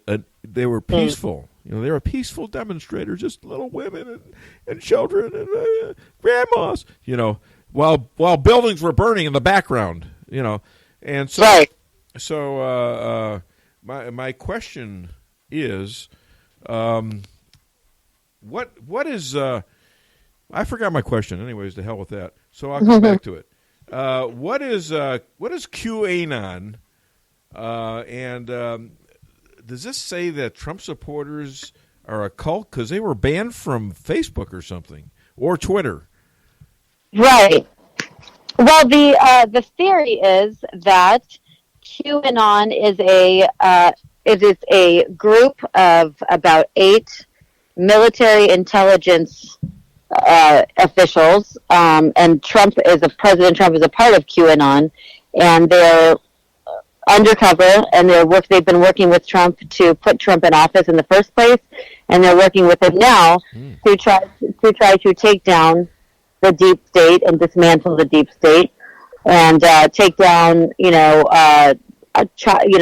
sex trafficking rings all around the world. They're trying to take it down, QAnon, or they're trying. Yes. They have sex rings and all that stuff. Oh no! They've been working to take these sex rings down, human trafficking rings down, and they've been effective at it. So why would Twitter be taking them down? Well, why do you think? Because they are very much a part of the deep state. They're very much a part of, aid and abetting these human trafficking rings and this financial corruption that we see, like with the Clintons and all of the censorship. I mean, their Twitter is very much a part of the deep state. So is Facebook.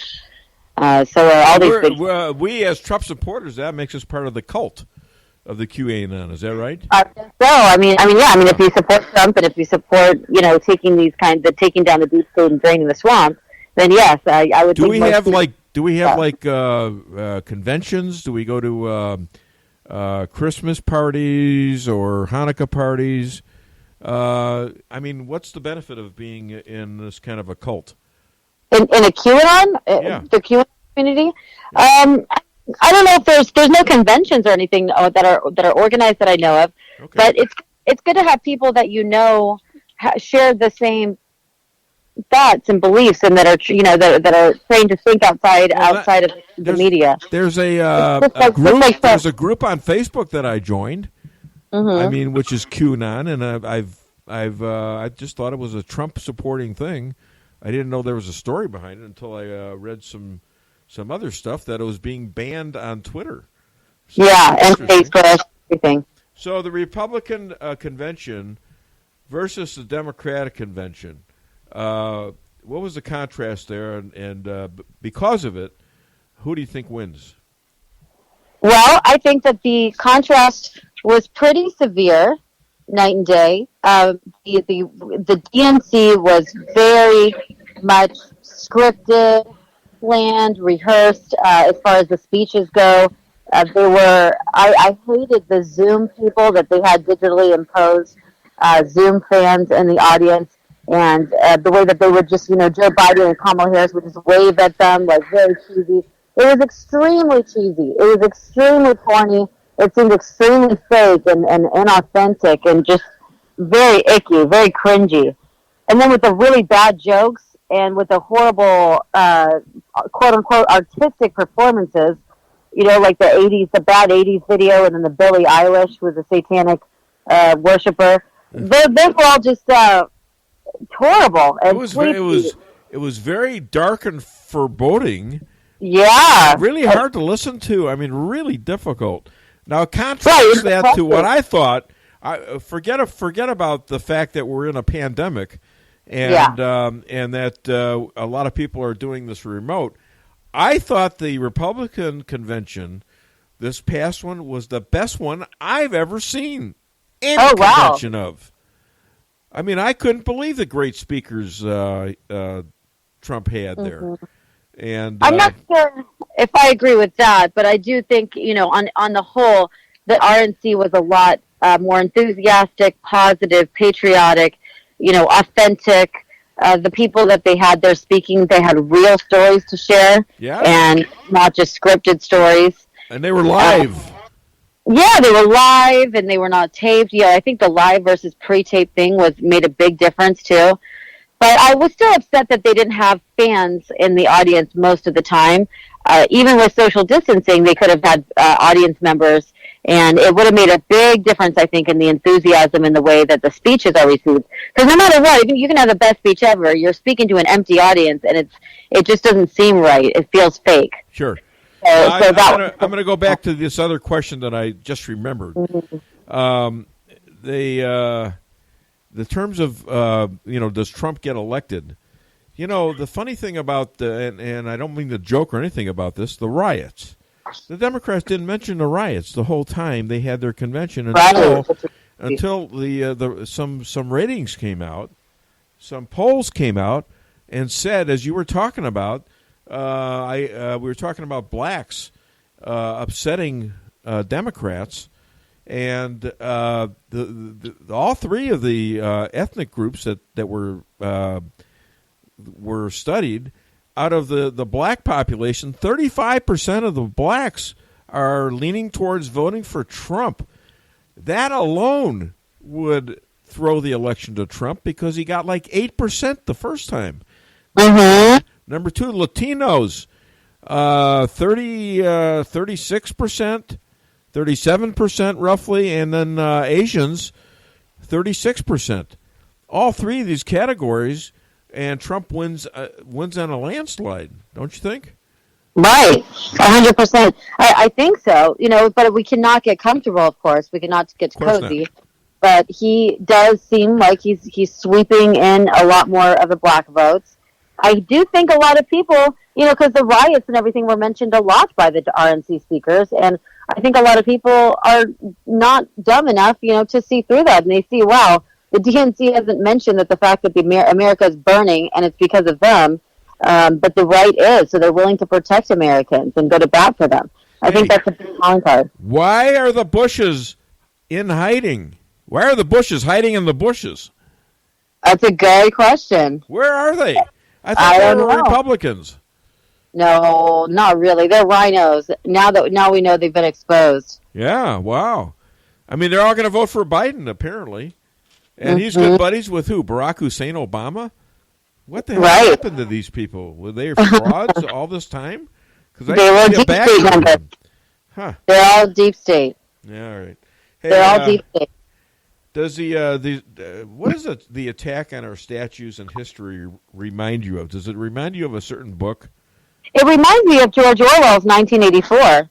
And I posted a quote on this yesterday, but every monument has been renamed, street names have been renamed, history has been rewritten. And that's what they're doing. They are rewriting our history and rewriting and quote unquote reimagining our future.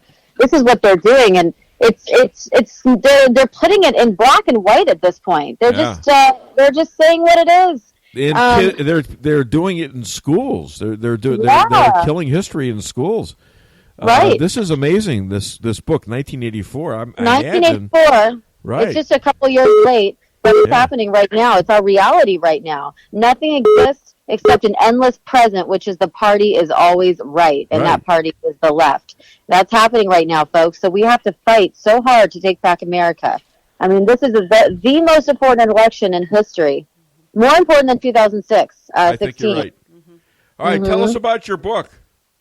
My book is called Taking Back America, Campaign Secrets I Learned Battling Nancy Pelosi and the Swamp. It's a national and international bestseller. I'm super excited about it. Cool. Go to Amazon. Go to Amazon.com to get it. Taking Back America by Deanna Lorraine. Also go to my Twitter, which has all the most interesting, crazy breaking news and whatnot. And that's at Deanna for Congress. You can see my feud with Cardi B over the last few days. You can see what happened to me on Delta. I got banned from Delta, mask issues. So there's a lot going on my Twitter always. Oh, never a dull moment. Yeah, and you got about 400,000 followers, don't you? Yeah, it's pretty crazy. Cool. All right, listen, other than DaveWeinbaum.net. Oh, by the way, if me and Lisa happen to get the hell out of town someday and we happen to cross paths with you at some book showing or something, would you sign our book? 100%, of course. Thanks. I'm in Florida right now. So just to let you know, I'm getting the hell out of California. Are you moving? I'm probably going to be between Florida and Texas. Between Florida and Texas? I mean, going back and forth, because I have an opportunity in Austin, Texas that I may take for a couple months. But can you tell us what it is? Sure. Are you familiar with InfoWars? Oh, sure. Yeah. Of course. So Alex Jones. So I'll be doing a show for InfoWars. Oh, great! I'll be watching that. I know you mentioned you couldn't come last week because you're on there, and Laura Loomer's always on there too. Yeah, I think they played a huge part in getting her to win her primary, and she has they've raised so much money for her, so they're very good. All right, well, listen, I gotta go. I got the fiery Latina coming on next. I get here. I've got the Sicilian Spitfire, and then I have the fiery Latina. What a way to end a show, anyways. I know. So, you know what? I signed up for euthanasia the other day, and I didn't realize I was going on a tour of the Far East. Anyways, thank you so much for being a star on the Dave Weinbaum Show. Deanna, all right, Lorraine. thanks, guys. Love you all. Love you too. Okay. Yeah, we'll have to go to Florida. So who just called? Was that Liz? Yep. I'm pretty sure. Call her back. Jeez. Oh, my goodness. Liz. So many things. Oh. Did you call for a cab? I'll tell you what, I'm a little bit away, but I'll be there in about, 15 hours or 20 hours? Yeah, how long does it take to drive to Miami? Ladies and gentlemen, let's play this young lady's song.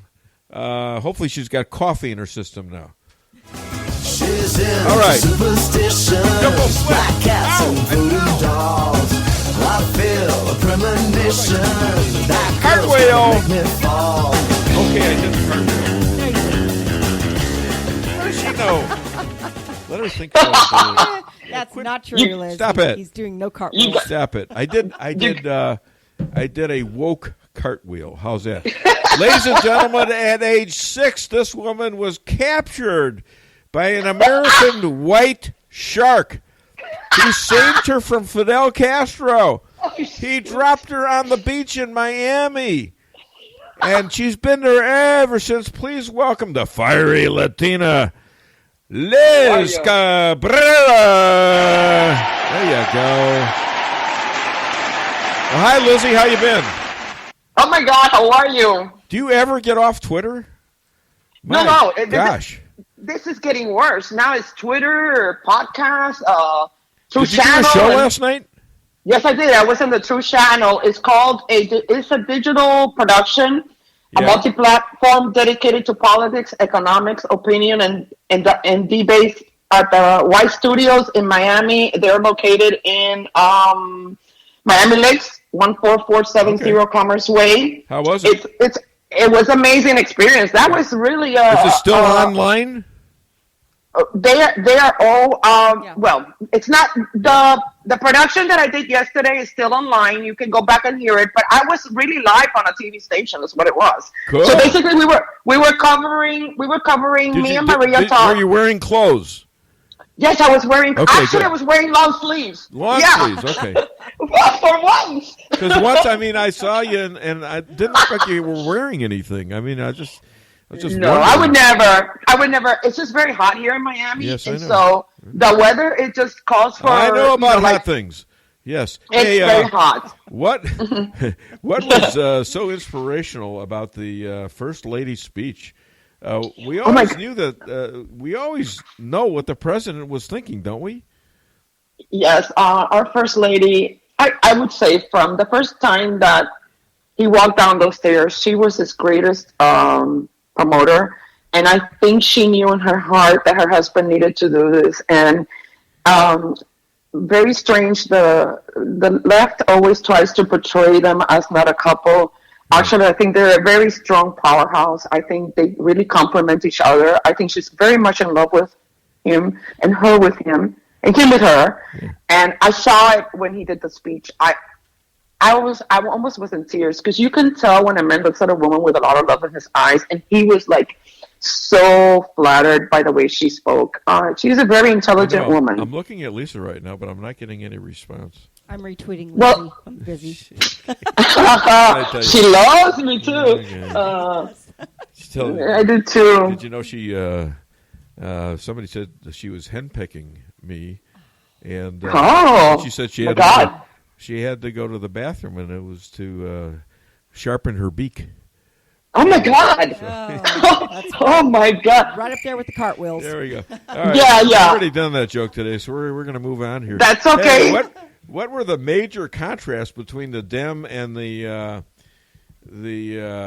Republicans and the DC conventions? Oh my God, it was a stark difference. I mean, I felt like when I was watching the Democratic Party, at one point I almost felt like I had to turn off the TV. It was dreary. It was dark. It looked like a funeral. How about that? Didn't it feel like a funeral thing? And not even a well-run funeral. It was a poorly run funeral. Yeah, it wasn't even like a fun funeral. I mean, some people do better funerals than that. They try to promote the person's life and whatever. No, this was dreary. It was dark. They all had their mask on. Did you see the contrast yesterday? Oh, yeah. I mean, huge place, the White House, the most significant place that you can have this. then on top of that, nobody was wearing. I didn't see a lot of masks. I saw some people in the crowd, but not too many. What about social distancing too? I mean, they were all close to each other. You can tell that our president can lead this country to success and more financial gains that we have ever experienced. He's just a powerhouse. And they're trying to bring him down, but they're not going to be able to do this. He is with God. Our country is with him. They're trying to promote him as this evil person that is against the country, when actually he's the only one for the country, and he actually really cares. And Biden is in bed with China, like I said last night in the True Channel. He is with a communist. He is. I believe Kamala Harris the same. He's bought and paid for. Biden is. Who knows what Kamala. I'm sorry, Kamala. Yeah, it's not Camila. It's Kamala. I know, because now I'm a racist, and it's terrible. I didn't know I was no, a racist. I'm a racist. I'm a racist too now. There you go. Not right. Hey, no. Who? Wait a minute. Florida allegedly confirmed 9,000 new COVID cases among children within 13 days or 15 days of school reopening. So it's a lie. So I mean, what's going on down there? Is there a big deal going on or not? No, actually, recently, I think it was. Well, I don't remember who it was. I don't want to quote the wrong names on your show, but somebody very significant from our party was on air. I saw it, and they are actually opening the schools very soon, and none of that is happening. And actually, we have the lowest rates of COVID right now that we've had since the pandemic started. So it's all a lie. They want to keep this going. They need to keep this alive. They want to keep it alive no matter how. They need to destroy the economy. Remember the impeachment. Remember the impeachment. Yeah, remember Russia. Right. Remember when they were trying to nominate the judge. Kavanaugh. Right. Yeah. All of this is planned. And I think the riots are planned too. Yes. Do you know what they just did? Do you know? Are you aware that Rand Paul, as he was leaving the White House yesterday, they attacked him. Had the police force had not been, or the secret detail had not been there, they would have actually hurt him. And they were scared to death. Jim Jordan was there. He's a three-time NCAA wrestling champion for Ohio State. Yes. He was scared to death. And a friend of mine's wife was there. Congressman Rodney Davis's wife was there too.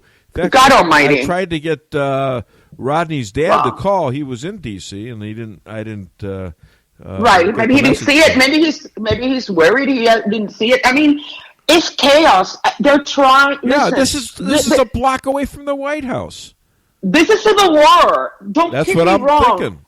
This is civil war. Yeah. I was in West Palm Beach a week ago with my family. They're all Republicans, my cousins, and they are actually going to train their children how to shoot. And they're like teenagers. And we were talking about it there, and there were people there that were saying, "Look, this is to be taken seriously. Seriously, this is not even a joke anymore because it's our families that are at risk. Our country, it's too much." You didn't escape Cuba for them, the Democrats, to bring Cuba to you, did you? No. Because that's what they're trying to do. Yeah, but it's not just me. I'm not really worried so much about me. I've lived a long life, honestly, Dave. I'm going to cry. So old. I am old. I mean, I'm not young, but what I'm trying to say is it's not about me. It's about our country. Yeah. The things that I'm doing, like going on your radio show, going on the True Channel, I was dead tired yesterday, but I'm doing it out of love. I am not gaining anything. I'm actually like a president, not getting a penny from this. Right. But it's okay. It's okay. That's why you're on the shows, because you're passionate about what you're talking about. You're passionate about America.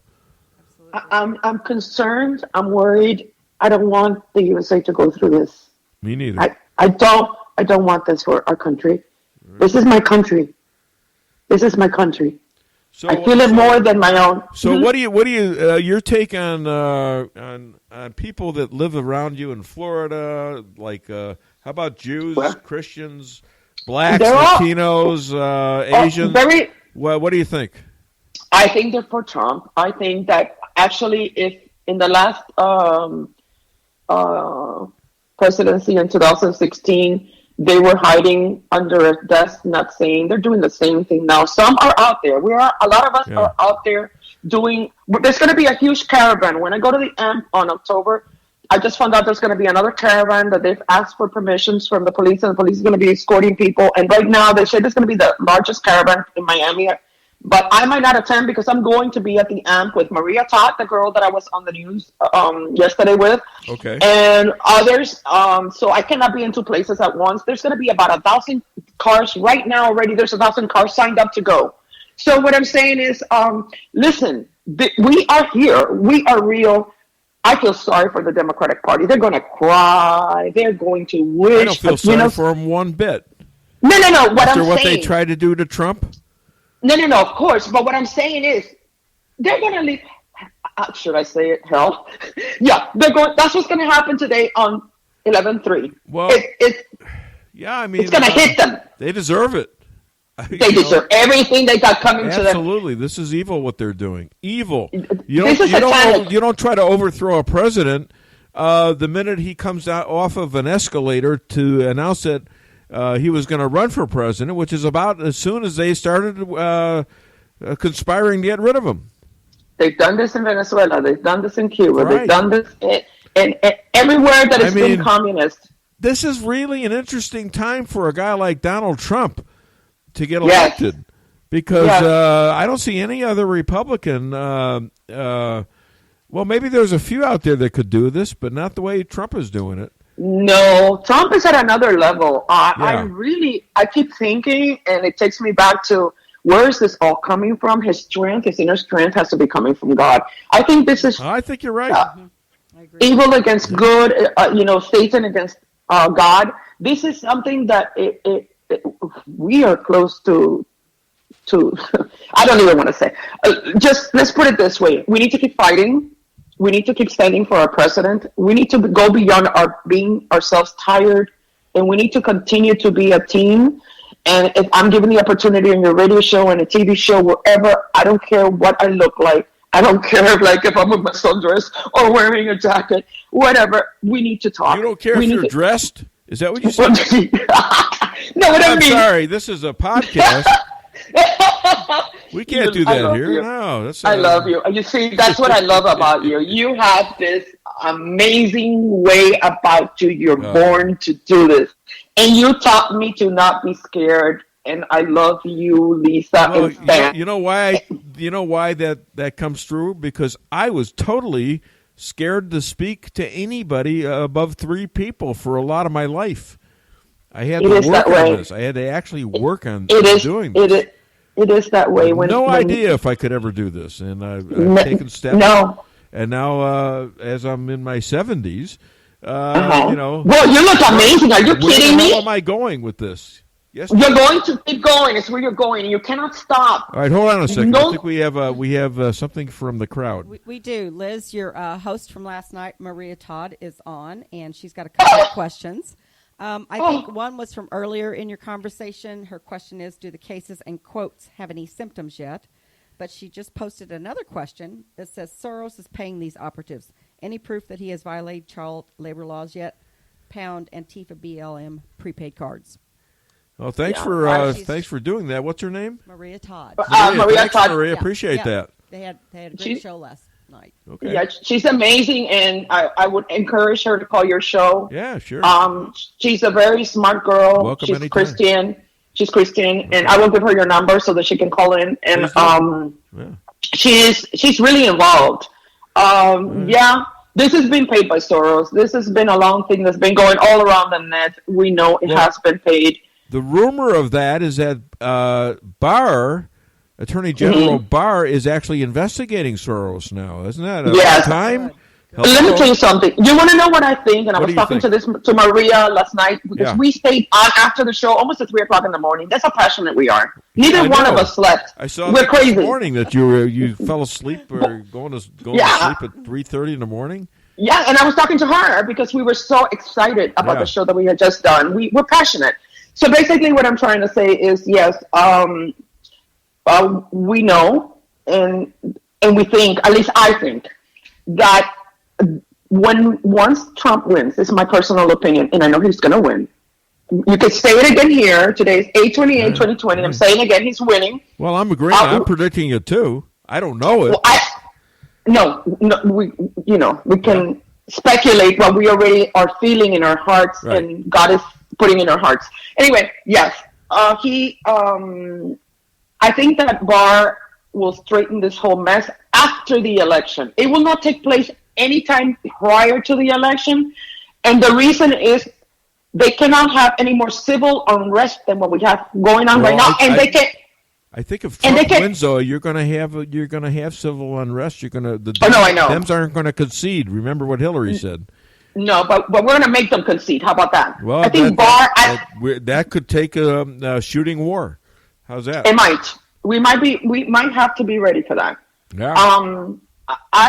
We own guns. And we're ready. So you got to be ready, and you got to go to the shooting range, and you have to do what's right because you got to protect your family at all costs. And anyway, what I was trying to say is that at that time when he wins, like you said, more things are going to happen that are going to scare us, but we should not be scared. We should continue fighting on because if you give up, it happens like Cuba, Venezuela, Nicaragua, all these places. We cannot stop at this point. We need to keep going, and I know God will give us all the strength, but I believe Barr will make them come to their knees. I think we're going to hear a lot of people in politics that were involved in a lot of evil things, from child trafficking on to child abuse, and I think there's going to be a lot of people in Hollywood that have come out, and we're going to find out, but they can't put this all out right now. This has been investigated since 2016. I've been following this election for a long time since I signed up on Twitter. So this is something that they've always talked about, but it's not in our time. I think it's God, and God will put in our hearts the moment for this to all go down. And I think Trump and Barr and the administration will know exactly the precise time that this needs to take place and bring it out in the public. It needs to come right out. Along with my producer, J.P. Maxwell, whose mom is the official pastor to the Dave Weinbaum Show. Mm-hmm. She said the same thing, right? Maxwell. Oh, yeah, she's great. Hey, listen, I got to get going here. I gotcha. Actually, officially 2 minutes after the show, but since I'm on a podcast, I can stretch that, can't I? Thank you. Hey, listen, Liz. Oh, my God, for me? Other than, just for you, other than DaveWeinbaum.net, where can people find you? Okay, now I'm on Parler, I'm on Facebook, I'm on Twitter, I'm on the True Channel. I might be helping them out more in the M convention. I might be even actually doing some reporting with Maria there. So, listen, we're not stopping anytime soon. Us Latinos will fight for Trump to the end. Hey, Liz, did you hear about the crab who grabbed a live wire? No, so it's not a show. Yeah, he was shell shocked. There you go.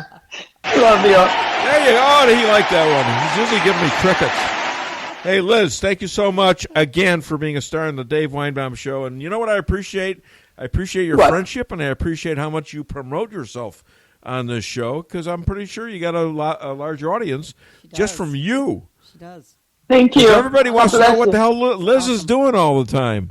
I don't understand it. It's beyond me. I guess God has got a mission with me, I think God has a mission. You're on a mission from God. Okay. Yeah, I think so. And I like to think I am too. Although I know that. I do interrupt it once in a while by playing golf and being with my wife. Oh, come on. So there you go. Just behave, okay? Yes, you too. Okay. Thanks. God bless you. God bless you. All right. Be careful, Lisa. Bye. All right. Do we have anything else? Well, I didn't know if we wanted to play the Herschel Walker. I do. Clips. I want to play Herschel Walker, and I want to play Cameron too. These are two black fellows. Herschel Walker, he follows me on Twitter. I've never met the guy or talked to the guy, but he's got like about 400,000 maybe people or 300,000 that follow him, and he follows about 2,000, and I'm one of them. So he must have heard of me somewhere. But these are the guys. These are black guys that are speaking at the Trump convention. Hit it. I've known Donald Trump for 37 years, and I don't mean just casual ran into him from time to time. I'm talking about a deep personal friendship. I watched him as an owner of a professional football team. Right after he bought the team, he set out to learn. He learned about the history of the team, the players, the coaches, every detail. Then he used what he learned to make the team better. I watched him in the boardroom. He can be in the middle of a big meeting, but if one of the kids was on the phone, he dropped everything to take the call. He taught me that the family should be your top priority. I watched him treat janitors, security guards, and waiters the same way he would treat a VIP. He made them feel special because he knew they were. He understands that they are the people who make this country run. They clean, they cook, they build, they drive, they deliver. He told me, Herschel, make an effort to get to know people. Remember their names. That stuck with me.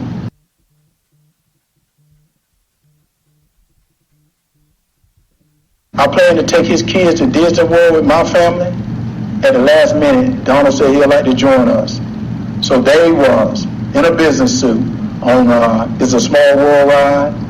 That was something to see. It just shows you what a caring, loving father he is. It hurt my soul to hear the terrible names that people call Donald. The worst one is racist. I take it as a personal insult that people would think I've had a 37-year friendship with a racist. People who think that don't know what they're talking about. Growing up in the Deep South, I've seen racism up close. I know what it is, and it isn't Donald Trump. Just because someone loves and respects the flag, our national anthem, and our country, doesn't mean they don't care about social justice. I care about all those things. So does Donald Trump. He shows how much he cares about social justice in the black community through his actions. And his action speaks louder than stickers or slogans on a jersey. Have a caller? Yep, we're calling. Hello. Hi there. This is Dave Weinbaum. Dave Weinbaum Show. Did you call me? Yes, JL from St. James. Oh, JL. All righty. Well, you got in after the show, but, we're still on, so what the hell? Yeah, well, okay. I agree 100%. Yeah. I just wanted to say, buddy, I'll tell you what, we had the most wonderful president. I loved his speech last night. Oh, wasn't it great? It was tremendous, Dave. It was tremendous. I was almost elated. I was in sixth heaven. Yes. Well, I was one step ahead of you. I was in seventh. Well, you were more elated than me. I guess I'm tired. I got to try and get one better. Did you hear about the crooked shoe? No. He was a real sneaker. Oh, come on, that wasn't bad. That was two preemptive attacks. Well, it wasn't bad, Dave, but I didn't like it. Didn't Nike it? Oh, you came up with it. You know what? Yeah, you ought to get that because you must have just made that one up. I'm so proud of you. What else can I do for you? I just wanted to thank you for your show. You and your wife, you do a tremendous job, and I hope things are working out for you guys. Also, JP over here, don't forget him. My son's setting it up. Running everything over here. And Yep. This is going to be doing a show next week. My son's going to do it. He doesn't really want to do it, but JP's got other things he has to do. He's going to be out of town. So my son Aaron will do it, and that way I get to pick on him for a while, too. Yeah, well, that's son of a gun, right? It's always fun to do that. Yeah. So what else you got for me, JL? Well, teacher asked class, she says, how much is a gram? So she looks at the class and she says, Tyrone, how much is a gram? Tyrone thinks for a minute. He says, well, that depends on how much you need. JL, it's okay to have bated breath. As long as you don't swim with the sharks, okay? A little advice for you. There you go. Hey, God bless you guys. All right, I want to play that Daniel Cameron thing. I know we're running late, but, who the hell cares? I mean, I know you got to get out of here. So we're not held back by Facebook, by Zuckerberg. We're not held back by Zuckerberg right now. So yeah, kiss my tuchus, Zuckerberg. Although I got to say the stock went up good. That's a good thing, I guess. The stock is, yeah. So I'm making money off of, I feel like George Soros. I'm making money. But he's a Jew, and he's anti-Semitic. How's that? Laura Loomer, give me a break.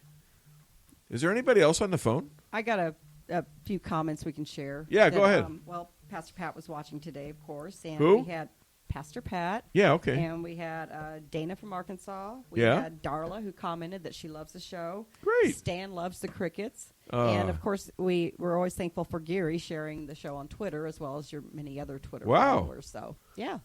I tell you what, every time I get Liz on the show, we have huge audiences. I mean, I don't know if there's a correlation, but she does promote the hell out of the show. On Gary, too, every and week. Gary, Yeah, what a great guy. That's awesome. I hope you're still listening down there, Gary. Thanks for all the help from everybody who helps promote this show. What do we got? Well, we actually have somebody trying to call here. Yeah, go ahead. Gary.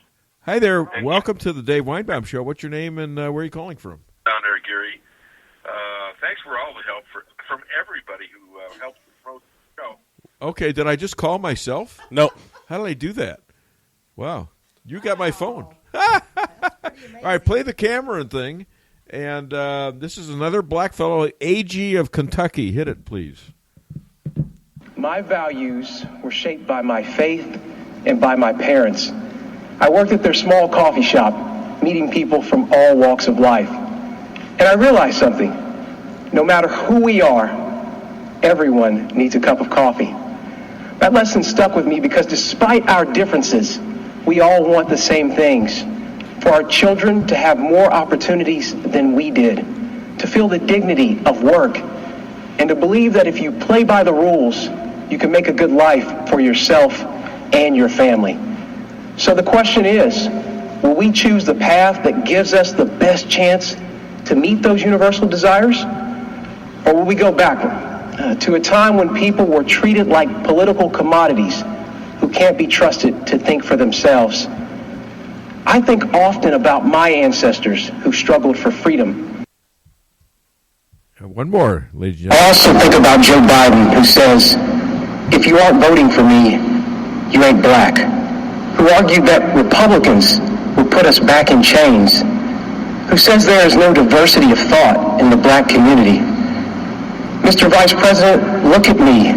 I am black. We are not all the same, sir. I am not in chains.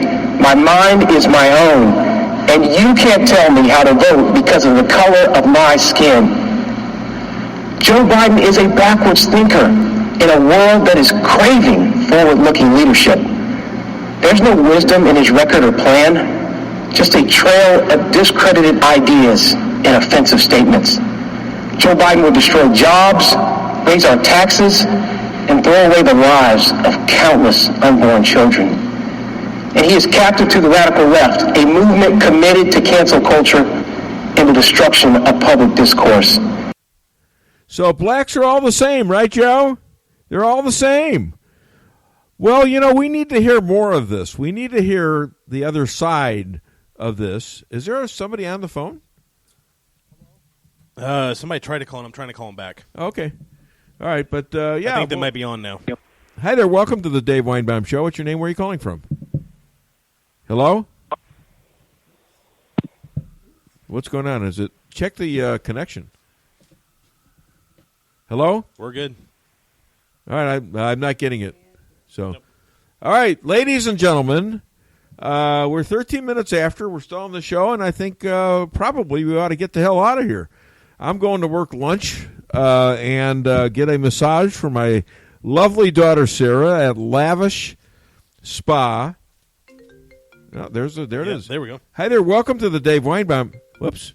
Hi there. Welcome to the Dave Weinbaum Show. What's your name? Where are you calling for? It's me again. I know I don't supposed to call twice. but man, I tell you, I tried to get through. I could not.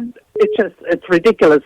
Either my phone is drunk or yours. But anyway, that's not the point.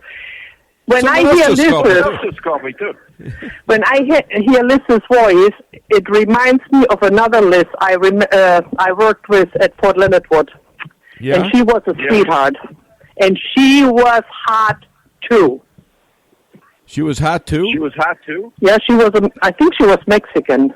Yeah. But I could be wrong, but she was How could you a tell? good lady. You can't see. You can't see. Huh?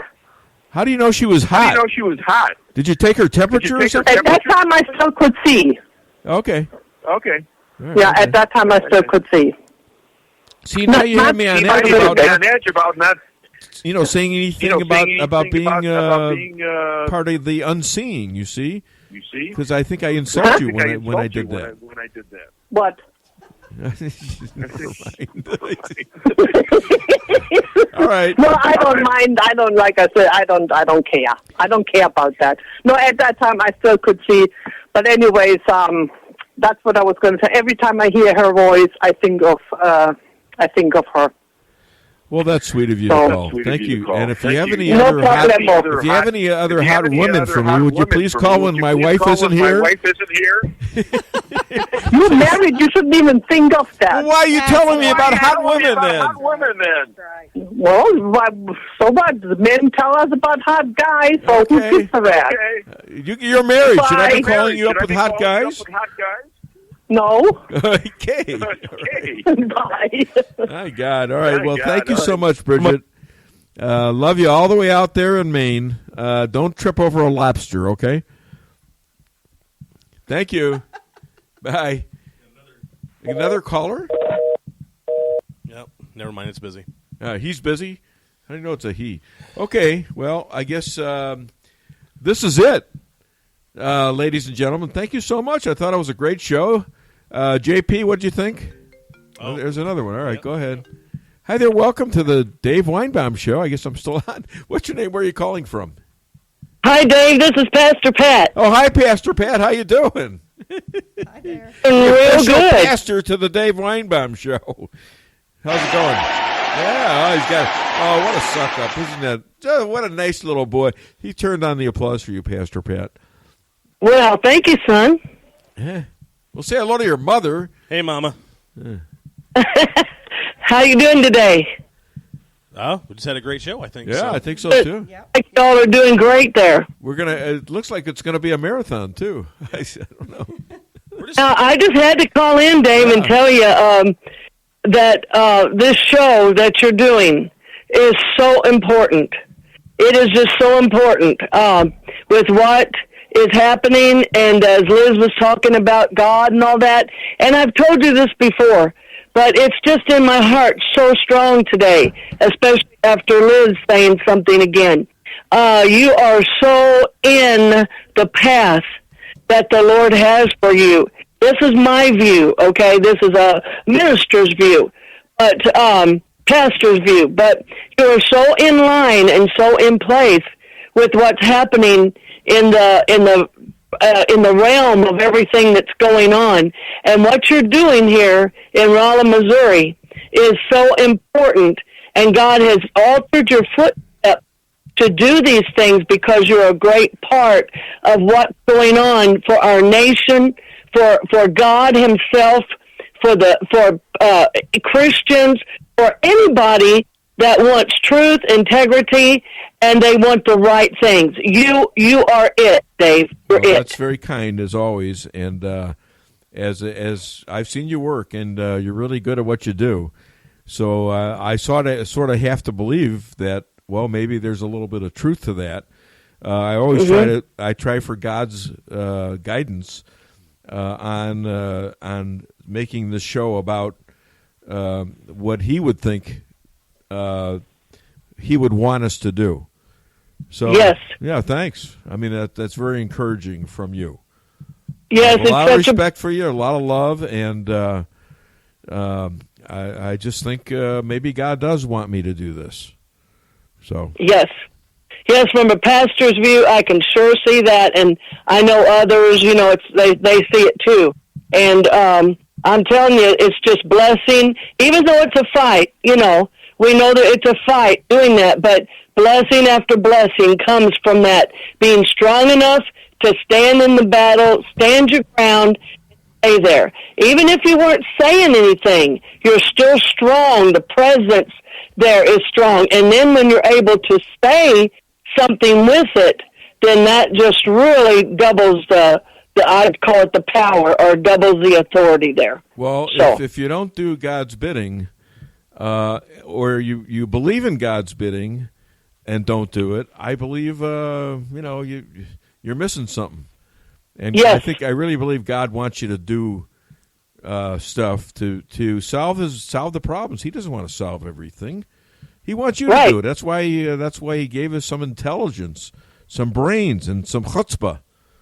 I'm sorry, that's Jewish for guts. He said, I'll lead you and I'll guide you and I'll show you what to do. That means step into it, and you have to put effort forth to do those things. And when we were talking about the evil, I'd have to look up the scripture right now, but it's talking about evil things. And it says the main thing that is evil is when you lie and when you spread bad things about people that's not true, or even if they are true and you keep spreading some things. Also, there's a scripture about it's an abomination when people spread these things and do these things, lie, cheat, and try to take down their innocent, shed innocent blood. And so that's what's been happening with the Democratic Party in some areas and some things. And so anyway, God calls that evil. It's not.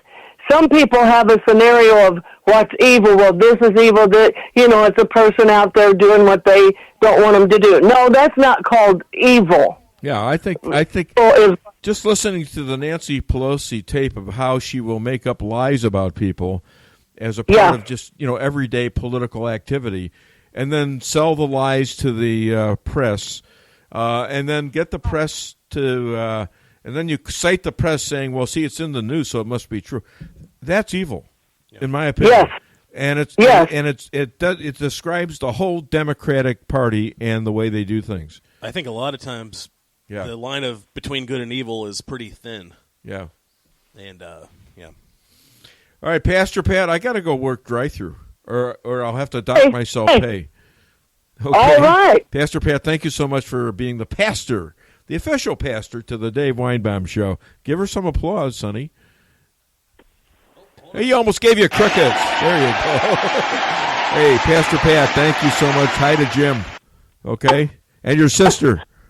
All right? Okay. Thanks, darling. Okay, I sure will. Appreciate it. Okay, Bye-bye. thank you. All right, Bye-bye. Ladies and gentlemen, I think that finally concludes the Dave Weinbaum Show. Or I'm going to have to dock myself some pay for not working in drive-thru. Listen, thank you so much for being with me on this journey, on this path. I think it is an important show. I often wonder how I got in this position, because I certainly never envisioned this just 12 years ago or so, and it's come a long way. All right, so thank you all for listening. Every one of you counts, and you have a great weekend. And this is Dave Weinbaum signing off for the Dave Weinbaum Show.